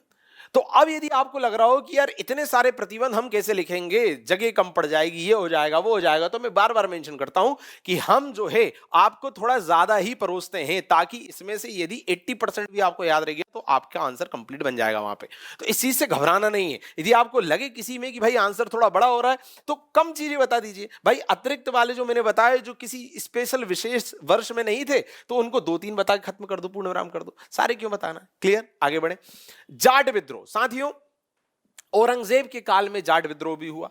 जाट विद्रोह की खासियत क्या, देखिए पहला देखेंगे कारण, कोई भी विद्रोह क्यों हुआ, तो मथुरा केशवराय मंदिर को मुगल गवर्नर अब्दुल नबी द्वारा नष्ट करना। ठीक। नेतृत्व, इसका नेतृत्व किसने किया? पहले थे गोकुल जाट, ये प्रारंभिक नेतृत्व करता थे, देखो ब्रैकेट में लिखा। दूसरे थे राजा राम, इन्होंने अकबर के मकबरे को खोदकर उसकी हड्डियां जलाई निकाली। और तीसरे थे चूरामन जाट, ब्रैकेट में लिखा है स्वतंत्र जाट राज्य की इन्होंने स्थापना करी। क्लियर। एक चीज आप यहां मेंशन कर सकते हैं, काल या समय किसका था? औरंगजेब का, यह जरूर मेंशन कर देना। क्लियर। तो जाट विद्रोह औरंगजेब के काल में, दूसरा कारण क्या था वो बता दिया कि भाई उन्होंने मंदिर तोड़ दिया, और तीसरा किस किस ने किया। ठीक है भाई, आगे बढ़ते हैं। और ब्रैकेट में बिल्कुल संक्षेप में उनकी बारे में जो खासियत थी, भाई प्रारंभिक थे तो बस प्रारंभिक लिख दिया। ठीक। चूरामन जाट, स्वतंत्र जाट राज्य की स्थापना करी तो वो लिख दिया। चलिए आगे देखते हैं। सिख विद्रोह। कारण, औरंगजेब द्वारा हिंदुओं को जबरन इस्लाम में धर्मांतरित करना, यह कारण था। कौन थे प्रमुख? गुरु तेग बहादुर जी थे। परिणाम क्या हुआ? औरंगजेब द्वारा जो 9वें सिख गुरु थे, गुरु तेग बहादुर जी, उन्हें मृत्युदंड दे दिया गया था। आप सभी जानते हैं, फांसी की सजा दी थी। तो यह था सिख विद्रोह। अगला देखें, खालसा पंथ। क्या था भाई? गुरु गोविंद सिंह जी ने 1699 में सिखों को मुगल और जबरन धर्म परिवर्तन के विरोध में सैन्य समुदाय के रूप में इकट्ठा जो किया वो कहलाया खालसा पंथ। क्लियर। तो किसने इकट्ठा किया? गुरु गोविंद सिंह जी ने। कब? 1699 में। क्यों? तो मुगल विरोध व जबरन धर्मांतरण का विरोध। Clear, that's it. आगे बढ़े। दक्षिण का सम्राट। साथ ही औरंगजेब को ही कहा जाता है क्योंकि ये माना जाता है कि एक तो भाई युवराज काल में तो दक्षिण का प्रांतपति था ही, तो पूरा युवराज काल उसने साउथ में बिताया। इसके अलावा जब वो शासक बना तो अपने शासन के लगभग 26 वर्ष वो दक्षिण भारत में रहा, अभियानों में ही व्यस्त रहा। और अकेला उसे दक्षिण का सम्राट नहीं कहते, दक्षिण के अभियान को उसकी कब्रगाह भी कहते हैं। क्यों? क्योंकि दक्षिण जब गया अभियान करने तो वहां से कभी वापस ही नहीं लौटा, वहीं उसकी मौत हो गई। तो वही अभियान या दक्षिण का जो क्षेत्र है उसकी कब्रगाह भी बन गया। अब देखिए जरा, औरंगजेब द्वारा शासन के 50 में से 26 वर्ष दक्षिण भारत में व्यतीत किए जाने के कारण उसे दक्षिण का सम्राट कहा गया। बड़ी बेसिक सी बात है, कोई पॉइंट जैसा कुछ नहीं था इसमें। अगला, औरंगजेब की कब्रगाह। दक्षिण भारत में संघर्षरत रहने के दौरान ही औरंगजेब की मृत्यु हुई, इसी कारण दक्षिण अभियान को उसकी कब्रगाह कहा गया। बड़ी सिंपल सी बात। तो इस तरह के जब क्वेश्चन बनते हैं तो आपको सीधे पैराग्राफ फॉर्म में आंसर लिख देना होता है, संक्षेप में बातें बता देनी होती है। बस ये याद रखना है कि कोई भी चीज छूटे ना। चलिए, विजारत। अब देखिए शब्दावलियों पे 3 मार्कर। एक तरह से राजा सब फिनिश हो गए। अब शब्दावलियां, प्रशासनिक अधिकारी, प्रशासन की जो टर्मिनोलॉजी है, इन सब के क्या 3 मार्कर बन सकते हैं वो हम देख रहे हैं। विजारत, मुगल कालीन जो मंत्री परिषद है उसे विजारत कहते थे। That's it. क्या केवल मंत्री परिषद लिखना है? नहीं, यह भी बताना है कि किस काल की है, तो मुगल कालीन है। क्लियर, आगे बढ़ते हैं। वजीर या वकील, यह पद जो है यह भी मुगल कालीन प्रशासन का पर्यवेक्षक था। पर्यवेक्षक मतलब जो सबसे ऊपर होता है, जो सब पे नजर रखता है, सबको कंट्रोल करके रखता है। कार्य क्या था इसका? बाबर का वजीर निजामुद्दीन, हुमायूं का वजीर बेग और अकबर का वजीर बैरम खां था। यहां हेडिंग थोड़ी गलत डल गई, उसके लिए माफी चाहूंगा। प्रमुख वजीर हमने बताया आपको, बाबर के टाइम थे निजामुद्दीन अहमद, हुमायूं के टाइम थे वजीर बेग और अकबर के थे बैरम खां। अगला विशेष क्या है? अकबर ने जो वजीर के वित्तीय अधिकार हैं वो उससे छीन लिए थे और दीवाने कुल नाम के व्यक्ति को दे दिए थे। तो कभी मुगल कालीन वजीर लिखने को आ जाए तो आप बताएंगे पॉइंट नंबर 1 कि ये पर्यवेक्षक था। दूसरा, बाबर के ब्रैकेट में लिख देंगे निजामुद्दीन अहमद, हुमायूं के ब्रैकेट में लिख देंगे वजीर बेग और अकबर के ब्रैकेट में लिख देंगे बेरम खां, मतलब किसके टाइम पे कौन वजीर था। और विशेष बता देंगे कि अकबर ने वजीर के अधिकार थोड़े कम कर दिए थे, उसके वित्तीय अधिकार जो है वो दूसरे एक अधिकारी को दे दिए थे, किसे, दीवाने कुल को। तो अब देखिए अगला 3 मार्कर दीवाने कुल, क्या बताएंगे, पद मुगल कालीन वित्त विभाग का प्रमुख, ठीक। दूसरा कार्य क्या था, राजस्व का आकलन कर उसकी वसूली का निरीक्षण करना, ठीक। विशेष क्या है, इस पद पर मुजफ्फर खां और उसके बाद टोडरमल आसीन हुए, 2-3 जो प्रमुख आसीन हुए उनके नाम बता दिए, पूरा 3 मार्कर कंप्लीट हो जाएगा। अगला देखिए मीर बख्शी, सेम आ चुका है एमपीपीएससी मेंस में। पद क्या था, मुगल कालीन सैन्य विभाग का प्रमुख था। ये कार्य क्या था इसका, अब भाई मीर बख्शी है, सैन्य विभाग का है, तो क्या करेगा, सेना की देखरेख, भर्ती, ये सब करेगा। विशेष क्या था, ये साम्राज्य का सर्वोच्च भुगतान प्राप्त करने वाला अधिकारी था। जी हां, सबसे ज्यादा भुगतान इसी को किया जाता था, दीवाने समा या खाने समा। 3 मार्कर, पहला डॉट सेम, मुगल कालीन राजकीय कारखानों का प्रमुख, सब में सेम पैटर्न चलाना, सब में सेम पैटर्न चलाना। यदि कोई अधिकारी आ जाता है तो पहले में पद बताना, कौन सा पद है, तो मुगल कालीन राजकीय कारखाने का पद है। दूसरे में बताना इसका कार्य क्या था, राजकीय वस्तुओं और युद्ध अस्त्रों का उत्पादन का निरीक्षण करना। विशेष क्या है, अकबर के काल में भारमल और जहांगीर के काल में आसफ खां इस पद पर थे। आसफ खां जहांगीर का साला, मतलब नूर जहां का भाई। क्लियर, देखते हैं आगे। सद्र उस शूद्र, ये क्या है, ये भी एक पद है, मुगल कालीन धार्मिक मामलों में राजा को सहयोग देने वाला। कार्य क्या था इसका, शरीयत का संरक्षण करना, धार्मिक मुकदमों की सुनवाई करना, और जो भूमि अनुदान दिए जाते थे उसको नियंत्रित करना। अगला मुहद्दिस, पद कौन सा है, मुगल काल में जनता के नैतिक आचरण का जो निरीक्षण करे। दूसरा कार्य क्या था, जनता के जीवन में शरीयत की उपस्थिति को देखना कि शरीयत का पालन कर रहे हैं या नहीं। विशेष क्या है, औरंगजेब ने इसे हिंदू मंदिर और पाठशालाओं को नष्ट करने का दायित्व सौंपा था।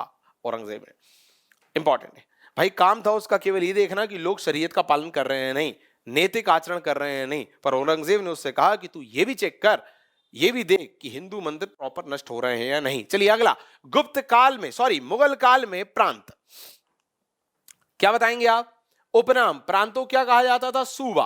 प्रमुख अधिकारी कौन था, नजीब, इसका कार्यकाल 3 वर्ष का होता था। गठन किसने किया, अकबर के काल में प्रांतों का प्रॉपर गठन हुआ था। साथियों कुल संख्या 15 ब्रैकेट में अकबर और जहांगीर के काल में, 18 ब्रैकेट में शाहजहां के काल में, और 22 ब्रैकेट में औरंगजेब के काल में। तो हमने सब बता दिया, क्या बताया, सूबा कहा जाता था, अधिकारी कौन था, कुल संख्या कितनी थी, ये सब बता दिया। अगला फौजदार, साथियों पद, जिला स्तर पर मुगल कालीन एक सैन्य अधिकारी था, पर याद रखना जिला स्तर पर था। जी हां, केंद्र, प्रांत, फिर जिला, फिर तहसील, फिर गांव, ये पूरा चलता है, राइट। तो उसमें जो जिले स्तर का सैन्य अधिकारी था वो था फौजदार। कार्य क्या है इसका, कानून व्यवस्था की रक्षा और भू राजस्व प्रशासन में मदद करना। अगला देखें, अमालगुजार, इसका क्या पद था, जिला स्तर पर मुगल कालीन राजस्व अधिकारी, ये भी जिला स्तर का अधिकारी था पर राजस्व अधिकारी था। कार्य क्या था, ऑब्वियसली राजस्व का ही काम करेगा, बट इसकी मदद के लिए 2 अन्य अधिकारी होते थे। वितीक्षी, ये रिकॉर्ड रखता था भूमि संबंधित, और दूसरा खजानदार, ये खजाने की देखभाल करने वाला था। अगला देखते हैं साथियों, कोतवाल, पद मुगल कालीन नगरीय प्रशासन का अधिकारी, नगर के प्रशासन को देखता था मुगल काल में। अगला स्थिति, इसकी तुलना वर्तमान के पुलिस अधीक्षक से की जाती है। तीसरा, इसका कार्य क्या था, ऑब्वियसली नगर में कानून व्यवस्था की देखरेख करना, और क्या काम होगा, सिकदार। साथियों मुगल कालीन जो तहसील स्तर पर कानून व्यवस्था को जो देखता था वो सिकदार था। कार्य क्या था, भू राजस्व में जो अमील नाम का एक अधिकारी था उसकी मदद करना। अगला देखते हैं कानून गो, साथियों सेम, काल क्या है, मुगल काल, पद कौन सा है, गांव में पटवारियों का प्रमुख, काम क्या था इसका, कृषि भूमि का पर्यवेक्षण करना। सब में यही बताना, पैटर्न वही है, बस यहाँ पे मेरा उद्देश्य है ज्यादा से ज्यादा अधिकारी के कार और उसके 3 मार्कर आप तक पहुंचा दूं। देखिए मनसब, अब देखो कुछ नया आया, अब मनसब एक नई शब्दावली है प्रशासन से संबंधित, प्रशासन में भी कौन सा, सैन्य प्रशासन से संबंधित। क्या है मनसब, तात्पर्य देखें, पहला डॉट, ईरानी शब्द है, अर्थ होता है प्रशासनिक पद या स्थान, आप सभी जानते हैं। शुरुआत की थी किसने, अकबर ने अपने शासन के 11वें वर्ष मतलब 1567 में, और स्रोत क्या है इसका, अबुल फजल की आईने अकबरी। तो मनसब क्या है, मनसब एक प्रशासनिक पद है, अकबर ने शुरू किया और इसकी जानकारी मिलती है आईने अकबरी से। चलिए आगे बढ़ते हैं। अकबरकालीन मनसब। अब देखिए, प्रशासनिक पद की शुरुआत कर दी अकबर ने, पर अकबर के काल में वो अलग था, जहांगीर के काल में उसका स्वरूप अलग था, औरंगजेब के काल में अलग था, शाहजहां के काल में अलग था। तो किसके काल में क्या था, तो उस पे 3 मार्क करा सकता है। देखिए, अकबरकालीन मनसब, तो पहला डॉट परिचय क्या लिखेंगे, मंगोलों की दशमलव पद्धति से प्रभावित था, शुरुआत की थी 11वें वर्ष। दशमलव पद्धति मतलब होता है हर श्रेणी, हर वर्ग, हर क्षेत्र के प्रतिनिधित्वकर्ताओं को, सैनिकों को उसमें शामिल करना। देखिएगा, परिवर्तन किया अकबर ने कुछ, उसमें क्या किया, 18वें वर्ष दागने की प्रथा शुरू करी, इसने भी बता चुका हूं दागने की प्रथा। 40वें वर्ष जात और सवार नाम के 2 शब्द जोड़े। देखिए, जात मतलब होता है आपकी रैंक क्या है, और सवार मतलब होता है उस रैंक के हिसाब से आपको मिलने वाले घोड़े और वेतन। ठीक, चलिए, ये बहुत संक्षेप में मैं पढ़ाने नहीं आया हूं, नहीं तो इसमें पूरा मामला बिगड़ जाएगा, बहुत ज्यादा 3 मार्कर ऑलरेडी। विशेष, जात और सवार दोनों के आधार पर पहला मनसब प्राप्त करने वाला व्यक्ति था अमीर मिर्जा शाह। अगला देखें, जहांगीर कालीन मनसब। अब जहांगीर ने क्या किया, जहांगीर ने अपने शासन के 10वें वर्ष से शुरू किया, तो यह परिचय हो गया। दूसरा, सुधार क्या किया जहांगीर ने, 2 अस्पा और सिंही अस्पा व्यवस्था लागू करी, जिसे दहबिस्ती भी कहते हैं और 10 बीसी प्रणाली भी कहते हैं। मतलब मनसब में चेंज किया है इसने। एक प्रशासनिक पद जो अकबर ने शुरू किया था उसमें परिवर्तन किया। ठीक, तो कभी यदि 10 बिस्ती या 10 बीसी या 2 अस्पा सिंह अस्पा भी आ जाए तो आपको लिख देना है कि जहांगीर कालीन मनसब को कहते थे। क्लियर, जो कि उसने शुरू किया था शासन के 10वें वर्ष। क्या हुआ इसमें, तात्पर्य क्या होता है इसका, जात रैंक को बढ़ाए बिना सवार को 2 गुना और घोड़ों की संख्या को बढ़ा देना। बात समझो। देखिए, जैसा मैंने कहा, जात और सवार मतलब क्या है, संक्षेप में समझ लीजिए। कोई बात है, जैसे आज भी होता है ना कि जैसा आपका पद है, जैसा आपका रैंक, वैसी आपको जिम्मेदारी मिलेगी। तो ऐसे ही अकबर ने सेट किया, 2 शब्द क्रिएट किए, जात और सवार। तो जात मतलब आपकी रैंक क्या है प्रशासन में, और सवार मतलब उस हिसाब से आपको राज्य के लिए घोड़े तैयार करने हैं, सेना तैयार करनी है। क्लियर है, यह है मामला। तो रैंक, जात क्या हो जाती थी, आपकी रैंक क्या है और आपका वेतन क्या है, यह जात है। ठीक, सवार मतलब उस रैंक और उस वेतन के हिसाब से आपको बदले में कितने सैनिक और कितने घोड़े राज्य के लिए तैयार करने। ठीक है, यह मामला था। तो जहांगीर ने क्या किया, लोगों की जात में परिवर्तन नहीं किया, मतलब रैंक और वेतन तो उतना ही रखा, पर सवार को 2 गुना और घोड़ों की संख्या को 2-3 कर दिया। मतलब सवार मतलब जितनी जिम्मेदारी थी कि जितने घोड़े उन्हें राज्य के लिए तैयार करने, उसको डबल कर दिया। मतलब कम सैलरी, कम वेतन और ज्यादा जिम्मेदारी। क्यों, क्योंकि मुगल कालीन आर्थिक स्थिति खराब होते जा रही थी। क्लियर है, ये मैंने आपको संक्षेप में बता दिया। तो जात क्या है, सवार क्या है, आपको क्लियर है। मनसब क्या है, एक प्रशासनिक पद जो ईरान से लिया है, अकबर ने इसकी शुरुआत करी, और अकबर ने ही जात और सवार नाम की अवधारणा उसमें ले आया था। जात मतलब रैंक और उस हिसाब से मिलने वाला वेतन, और सवार मतलब उसके बदले में आपको कितने घोड़े, कितने सैनिक तैयार करके रखने हैं राजा के लिए, राज्य के लिए। जहांगीर ने क्या किया, जात को उतना ही रखा, जिम्मेदारियां बढ़ा दी, घोड़े और सवार की संख्या डबल कर दी कि ज्यादा दो तुम, उतनी ही पैसे में, उतने ही वेतन में। शाहजहां क्या करेगा जरा देखना, शाहजहां ने मनसब व्यवस्था में महाना पद्धति लागू करी। जहांगीर ने कौन सी की थी, 2 अस्पा सिंह अस्पा बोलते हैं, 10 बिस्ती प्रणाली भी बोलते हैं। इन्होंने महाना पद्धति लागू करी।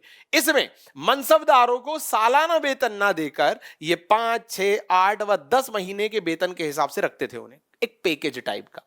क्लियर, आगे देखो, औरंगजेब कालीन मनसबदारी व्यवस्था। इसने क्या किया, इसने पहला पॉइंट, जात रैंक में परिवर्तन बिना सवार रैंक की संख्या बढ़ा दी। सेम जहांगीर जैसा, जात तो उतनी रहेगी आपकी, मतलब आपका वेतन और रैंक उतनी रहेगी, पर सवार जिम्मेदारी कि आपको कितने घोड़े और कितने सैनिक राज्य के लिए रखने हैं वो बढ़ जाएंगे। ठीक, इसे मशरूत पद्धति कहा गया। साथियों, अब कभी 3 मार्कर में मशरूत पद्धति आ जाए तो आप लिख देना कि औरंगजेब कालीन मनसबदारी व्यवस्था, जिसमें उसने जात रैंक में परिवर्तन किए बिना सवार की संख्या बढ़ा दी थी। क्लियर, अगला, औरंगजेब के काल में 60,000 जात सवार का मनसब दिया जाता था। 60,000 मतलब समझ गए, आपकी जो रैंक है उस हिसाब से आपको 60,000 सैनिक और घोड़े रखने हैं राज्य के लिए। चलिए, इतनी बड़ी जिम्मेदारी। औरंगजेब के काल में सर्वाधिक मनसब हिंदुओं को दिए गए। मनसब मतलब पद दिए गए, मतलब हिंदू मनसबदार लोग राजा के लिए घोड़े और सैनिक तैयार करते थे। क्लियर, ज्यादा संख्या हिंदुओं की थी औरंगजेब के काल में। तो ये 3 पॉइंट बता दिए। तो यदि कभी क्वेश्चन पलट किया जाए कि मशरूत पद्धति बताओ, तो आप बता देना कि भाई औरंगजेब की थी, इसने ये किया, वो किया, ये किया, ये किया, जो कि मनसबदारी व्यवस्था से संबंधित थी। चलिए, मुगल सेना, पहला पॉइंट, गठन किसने किया, दशमलव पद्धति के आधार पर हुआ। दूसरा, संरचना क्या है, ईरानी, अफगानी, मुसलमान, मराठा सभी लोग उसमें शामिल थे। सुव्यवस्थित किसने किया, अकबर द्वारा, शासन के 11वें वर्ष 1567 में। तीनों पॉइंट होंगे, क्लियर मामला। आगे बढ़िए, प्यादा पायक क्या है तात्पर्य? मुगल कालीन जो पैदल सेना है उसे प्यादा पायका कहते थे। अच्छा, अंग कौन कौन से थे इसमें? एहसाम ब्रैकेट में लिखा है युद्ध में भाग लेने वाले, दूसरा सहबंदी ब्रैकेट में लिखा है भू राजस्व वसूलने वाले। क्लियर? अगला ही रिसाला, क्या बताएंगे? तात्पर्य बताएंगे। मुगल कालीन अश्वरोही सैनिक को कहते थे रिसाला। ऑब्वियसली ये बताना पड़ेगा लक्षण क्या थे इनके। भाई आक्रामकता और गति इनका मुख्य आधार था, यही कारण है इसे मुगल सेना का प्राण भी कहा जाता था। तीसरा अंग, अब इस रिसाला में मतलब अश्वरोही सैनिकों में भी कई अंग थे। बारगीर, ये अस्त्र शस्त्र राज्य की ओर से मिलते थे इनको। दूसरा सिलेदार, इन्हें अस्त्र शस्त्र स्वयं के लाने पड़ते थे। क्लियर? तो तीनों बातें बता दी। तात्पर्य क्या है, इनकी विशेषता क्या है और इनके कितने भाग हैं। चलिए अगला, मुगल कालीन नौसेना क्या क्या बता सकते हैं? पहला पॉइंट, गठन कब हुआ? गुजरात अभियान के बाद अकबर ने किया। विभाग नवाड़ा कहलाता था और इसका प्रमुख कहलाता था मीर बहर। तो कभी मीर बहर पर 3 मार्क रह जाए तो इसी को पलट देना। क्या बताओगे आप? मुगल कालीन नौसैनिक विभाग का प्रमुख, ठीक, और विभाग का नाम क्या था? नवाड़ा। अगला देखिए, तोपखाना, मुगल कालीन तोपखाना, इस पे कभी 3 मार्क रह जाए तो बताएंगे शिलान्यास किसने किया? बाबर के काल में हुआ। और ये 2 नाम इंपॉर्टेंट है, उस मुस्तफा खां और उस्ताद अली कुली खां जो मेन तोपची थे उसके। प्रथम सफलतम प्रयोग कब किया? भेरा के किले को जीतने में किया था बाबर ने। प्रमुख क्या है इसमें? तोपखाने का जो प्रमुख था वो मीर आतिश कहलाता था, मतलब उसका प्रमुख जो है वो मीर आतिश कहलाता था। तीनों बातें बता दी। भाई तोपखाने की शुरुआत किसने करी, पहला सफलतम प्रयोग किसने किया और इसका प्रमुख क्या कहलाता था। अगला देखें, वियोज्य तोप। अब ये क्या है? ये भी एक विशेष प्रकार की तोप मुगल काल में प्रयुक्त हो रही है। देखिए क्या लिखा है, अकबर ने वियोज्य तोप का निर्माण कराया। तो किसने कराया? अकबर ने कराया, जिन्हें हाथी व घोड़ों की पीठ पर रखकर एक स्थान से दूसरे स्थान पर ले जाया जाता था।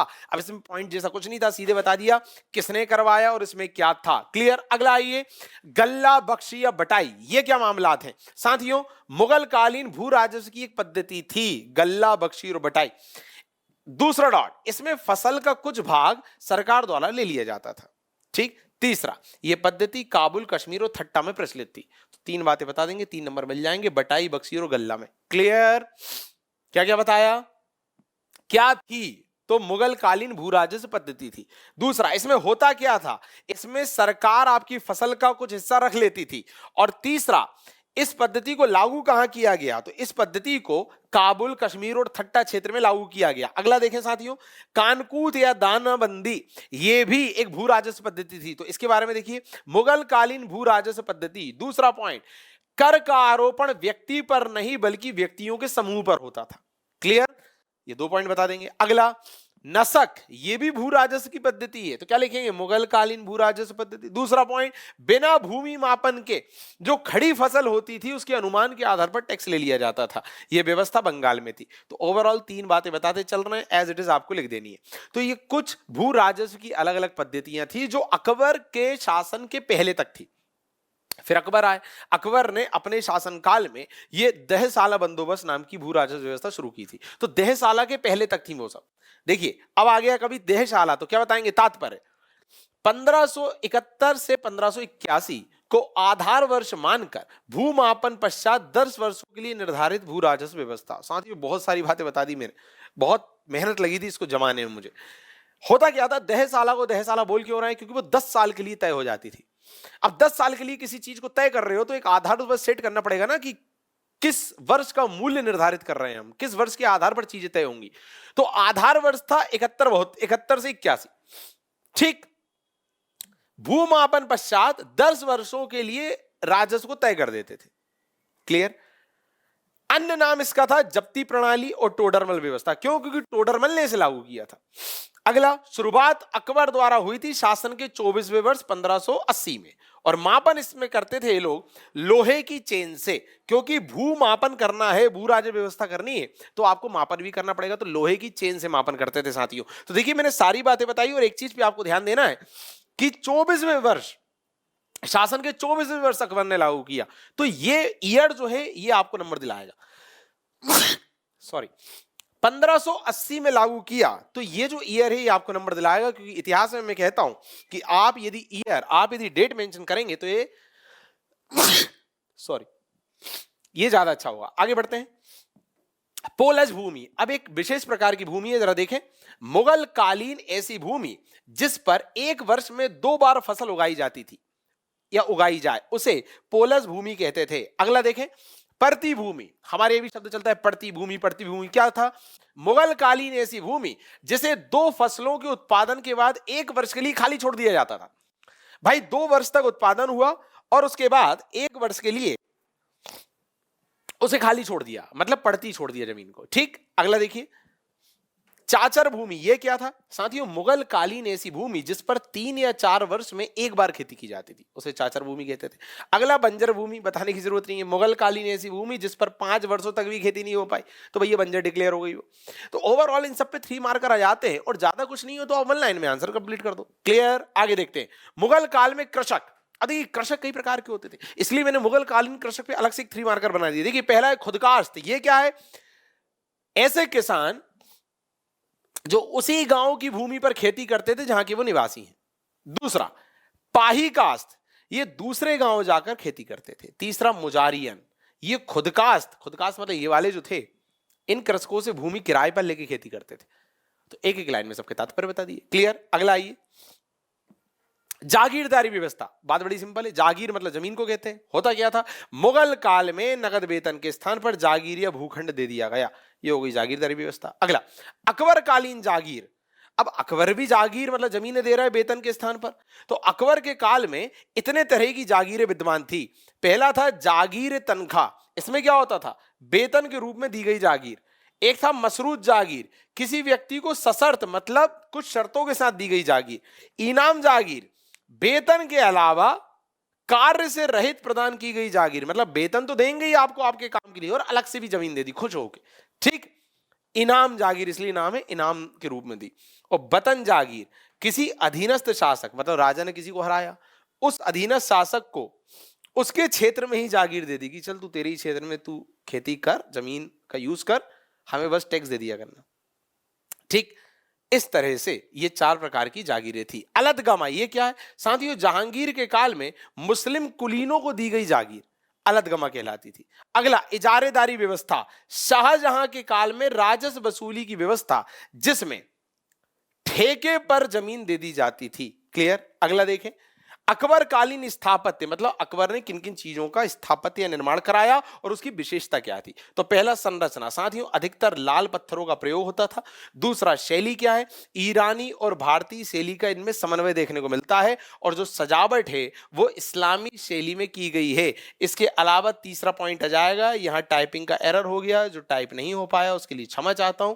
इसमें आप उदाहरण दे देंगे, ठीक है? तो अकबर कालीन स्थापत्य में उदाहरण आ जाएंगे कि अकबर ने जितने भी निर्माण कार्य कराए वो लिख देंगे। क्लियर? इस तरह यदि किसी भी राजा का कुछ आता है कि भाई अकबर कालीन स्थापत्य, जहांगीर कालीन स्थापत्य, शाहजहां कालीन स्थापत्य, जहांगीर कालीन चित्रकला आ सकती, क्योंकि वो चित्रकला का स्वर्ण युग कहा जाता था उसके काल को। ऐसा कुछ भी आए तो आपको पहले तो ये बताना होता है उसकी शैली क्या है, मतलब उसकी उस चीज में क्या विशेषता है, कौन कौन सी शैलियों का यूज हो रहा है, और फिर एक उदाहरण बताना होता है कि भाई 3-4 के नाम बता दो। क्लियर? अगला देखिए, हुमायूं का मकबरा 3 मार्कर में आएगा, तो आप बताएंगे पहले निर्माण उसकी बीवी हाजी बेगम ने मीर मिर्जा ग्यासबेग से कराया, कहां? दिल्ली में। चलिए, दूसरा शैली, इसमें 4 बाग शैली का प्रयोग हुआ है। क्लियर? कौमा, गुंबद ईरानी शैली में बना है, आकार अष्टकोणीय है। तो शैली में कौमा कौमा करके देखिए मैंने 3-4 विशेषता बता दी। अन्य नाम क्या है? इसे ताजमहल का पूर्वगामी कहते हैं, एक वफादार बीवी की महबूब नामा पेशकश भी कहते हैं। चलिए, इसके अलावा आप जानते हो हुमायूं के मकबरे में कई शासकों को दफनाया गया है। ठीक, ये भी नाम आ जाते हैं कई बार। चलिए, लो आई गया हुमायूं के मकबरा में दफनाए गए बादशाह और शहजादों के नाम। तो साथियों कुल 6 ऐसे बादशाह या शहजादे हैं जिन्हें उस मकबरे में दफनाया गया है। पहला तो स्वयं हुमायूं, दूसरा दारा शिको, तीसरा रफीउद्दर्जात, चौथा रफीउद्दौला, 5वां बहादुर शाह जफर के 2 पुत्र, मतलब 5वां और 6वां। क्लियर? तो ये है टोटल 6 लोग जिनके नाम आपको मेंशन करने हैं। अगला, अकबर का मकबरा। तो कोई भी मकबरा, कोई भी चीज आती तो पहला पॉइंट तो ये बताएंगे अवस्थिति कहां पर है? आगरा के निकट सिकंदरा में। रूपरेखा किसने बनाई? अकबर ने बनाई। निर्माण कार्य में क्या हुआ? जहांगीर ने इसके निर्माण कार्य को पूर्ण करवाया। इसमें कुल 5 मंजिलें थी। क्लियर? रूपरेखा अकबर ने ही बनाई थी कि मेरा मकबरा कैसा होना चाहिए। चलिए, एक महान भारतीय शासक का पुण्य स्मारक। तो साथियों हावेल ने अकबर के मकबरे को यह कहा कि ये महान भारतीय शासक का पुण्य स्मारक है। चलिए एतमाउद्दौला का मकबरा, अब मकबरे की बात चल रही तो इतना महत्वपूर्ण मकबरा कैसे छोड़ सकते हैं? आप सभी जानते हैं, पीछे हम पढ़ चुके हैं, निर्माण कराया नूरजहां ने। दूसरा, संगमरमर से निर्मित पहली मुगल कालीन इकाई या मकबरा माना जाता है। ये पित्रा दुआ नाम की ईरानी शैली में बना हुआ था। क्लियर, ये बातें हम देख चुके हैं। चलिए दीवाने आम, तो चाहो यदि आप चाहो तो इन पॉइंट्स को पॉइंट विद हेडिंग में भी बता सकते थे। अब चूंकि पॉइंट्स विद हेडिंग के बहुत सारे हो गए थे, इसलिए मैंने सीधे सीधे इसको इस तरह से लिख दिया था। क्लियर, आप चाहे तो सीधे लिख सकते हैं कि भाई निर्माता डैश नूरजहां, है ना। दूसरा लिख सकते थे शैली डैश पित्रा दुआ ब्रैकेट में ईरानी शैली। तीसरा लिख सकते थे विशेष, विशेष हो जाता संगमरमर से निर्मित पहला मकबरा। क्लियर, चलिए आगे बढ़ते हैं। दीवाने आम, अब ये क्या है? संगमरमर से निर्मित पहला भवन, ये भवन है पहला संगमरमर वाला। दूसरा, यहीं पर शाहजहां द्वारा बनाया गया मयूर सिंहासन रखा था। तीसरा, इसका कारीगर था बादल खां। चलिए अगला आइए, आगरा का ताजमहल, सीधी सी बात है, अर्जुबंद बानो या मुमताज महल की याद में जहांगीर द्वारा निर्मित। दूसरा, मुख्य स्थापनाकार मतलब डिजाइनर था उस्ताद अहमद लाहौरी और मुख्य मिस्त्री था उस्ताद ईसा। तीसरा, निर्माण कार्य 1632 से 1654 के बीच मतलब 22 वर्षों तक चला। जैसा मैंने कहा 3 पॉइंट मैंने सीधे सीधे लिख दिया, इसकी जगह आप भी पॉइंट्स विद हेडिंग दे सकते थे। पहला पॉइंट डाल सकते थे निर्माता शासक, दूसरा डाल सकते थे मुख्य मिस्त्री या स्थापनाचार्य, और तीसरा डाल सकते थे अवधि। क्लियर, चलिए आगे बढ़िए।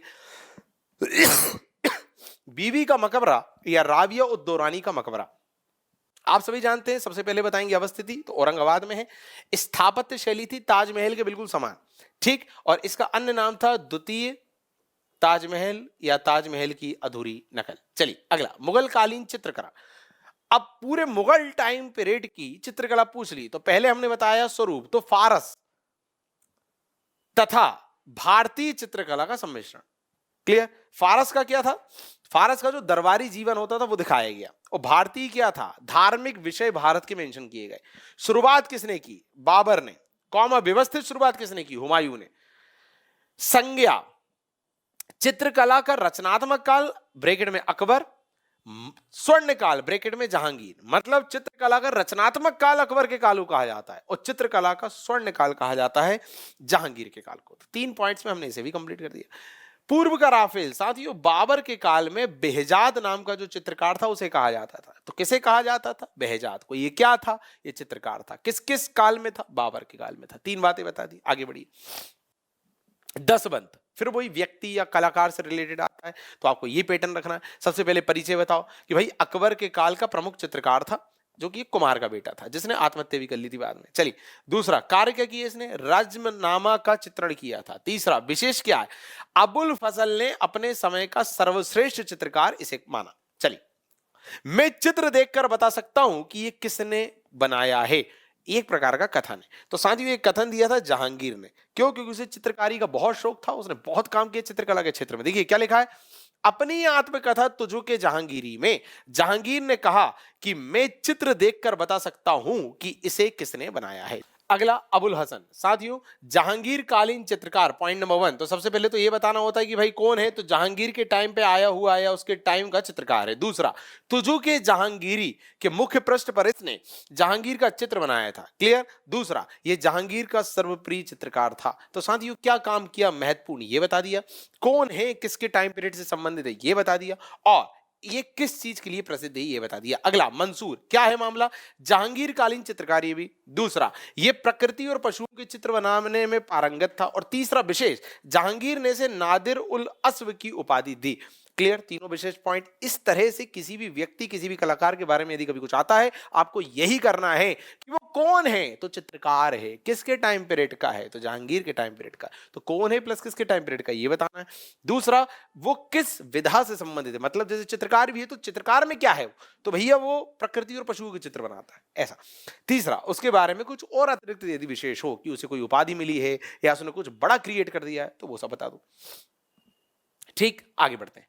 अगला, बिशन दास, जहांगीर कालीन चित्रकार। अच्छा, छवि चित्र बनाने में पारंगत था। जहांगीर ने इसे फारस मतलब ईरान के दरबार में वहां के सदस्यों का चित्र बनाने भेजा था। अगला, बसावन, ये क्या है? से जहांगीर कालीन चित्रकार, ये व्यंग चित्र का विशेषज्ञ था। अगला आइए, शौकी, जहांगीर के काल में एक गजल गायक था जो गजल गाता था। ठीक, जहांगीर ने उसे आनंद खां की उपाधि दी थी। अगला आइए, तारीख शेर शाही या तोहफा ए अकबरी, क्या है मामला? पहला डॉट, अब्बास खां सेखानी द्वारा अकबर के कहने पर लिखी गई एक किताब है। किसने लिखी? अब्बास खां सेखानी ने लिखी अकबर के कहने पर। क्या है इसमें?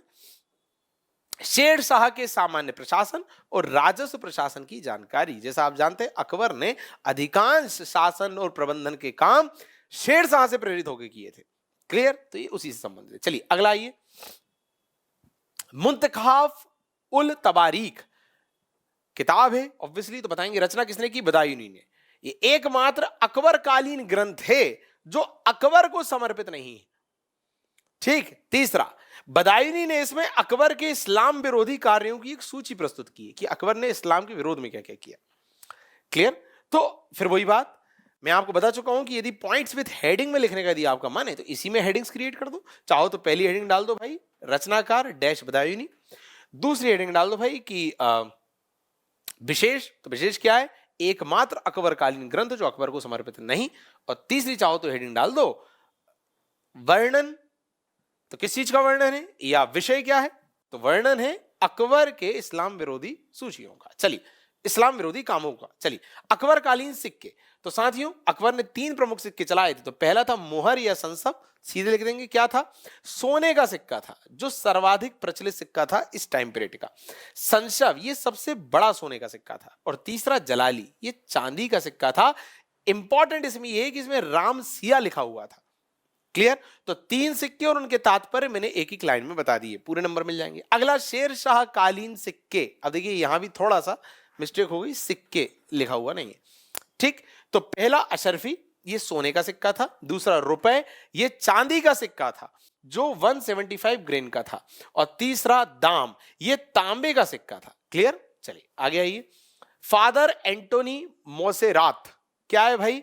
अकबर के काल में आने वाला पहला अंग्रेज जिसे अंग्रेजी का शिक्षक बनाया गया।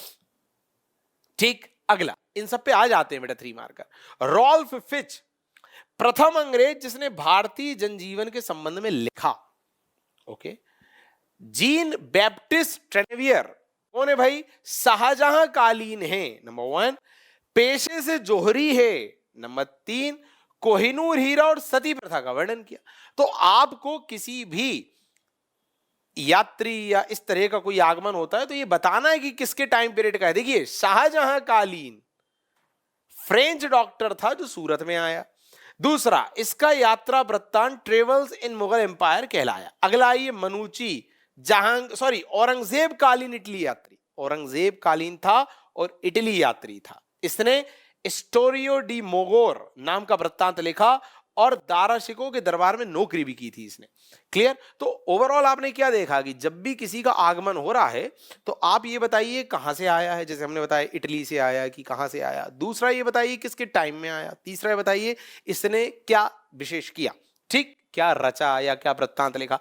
अगला, मावदा या दीह, साथियों मुगल कालीन प्रशासन की जो सबसे छोटी इकाई थी गांव, उसे मावदा या दीह भी कहते थे। मुख्य अधिकारी इसके होते थे खुद मुकद्दम और चौधरी। और तीसरा, जो मावदा है उसके अंतर्गत भी कई छोटी छोटी बस्तियां होती थी जिसे नागला कहते थे। क्लियर है?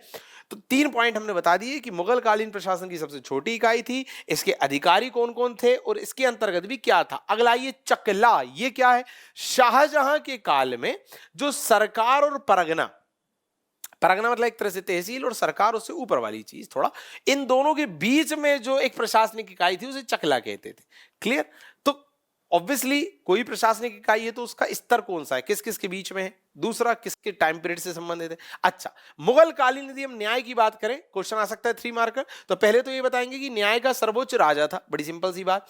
अब इसकी सहायता के लिए 2 अधिकारी होते थे, एक था काजी एक अज्जात जो कि धार्मिक मामलों का न्यायाधीश था, एक था मीर आदल जो गैर धार्मिक मामले का न्यायाधीश था। अगला, खानजादा, साथियों मुगल काल में ऐसे अमीर वर्ग जो जिनके पूर्वज एक से अधिक पीढ़ियों से शाही सेवा कर रहे हैं, क्लियर, उन्हें कहा जाता था खानजादा। दूसरे थे शेखजादा, ये कौन है? मुगल काल के ऐसे अमीर वर्ग जो भारतीय मुसलमान थे, इन्हें हिंदुस्तानी भी कहा जाता था। क्लियर? तो इस तरह टोटल 189 3 मार्कर हमने कंप्लीट किए मुगल काल से संबंधित।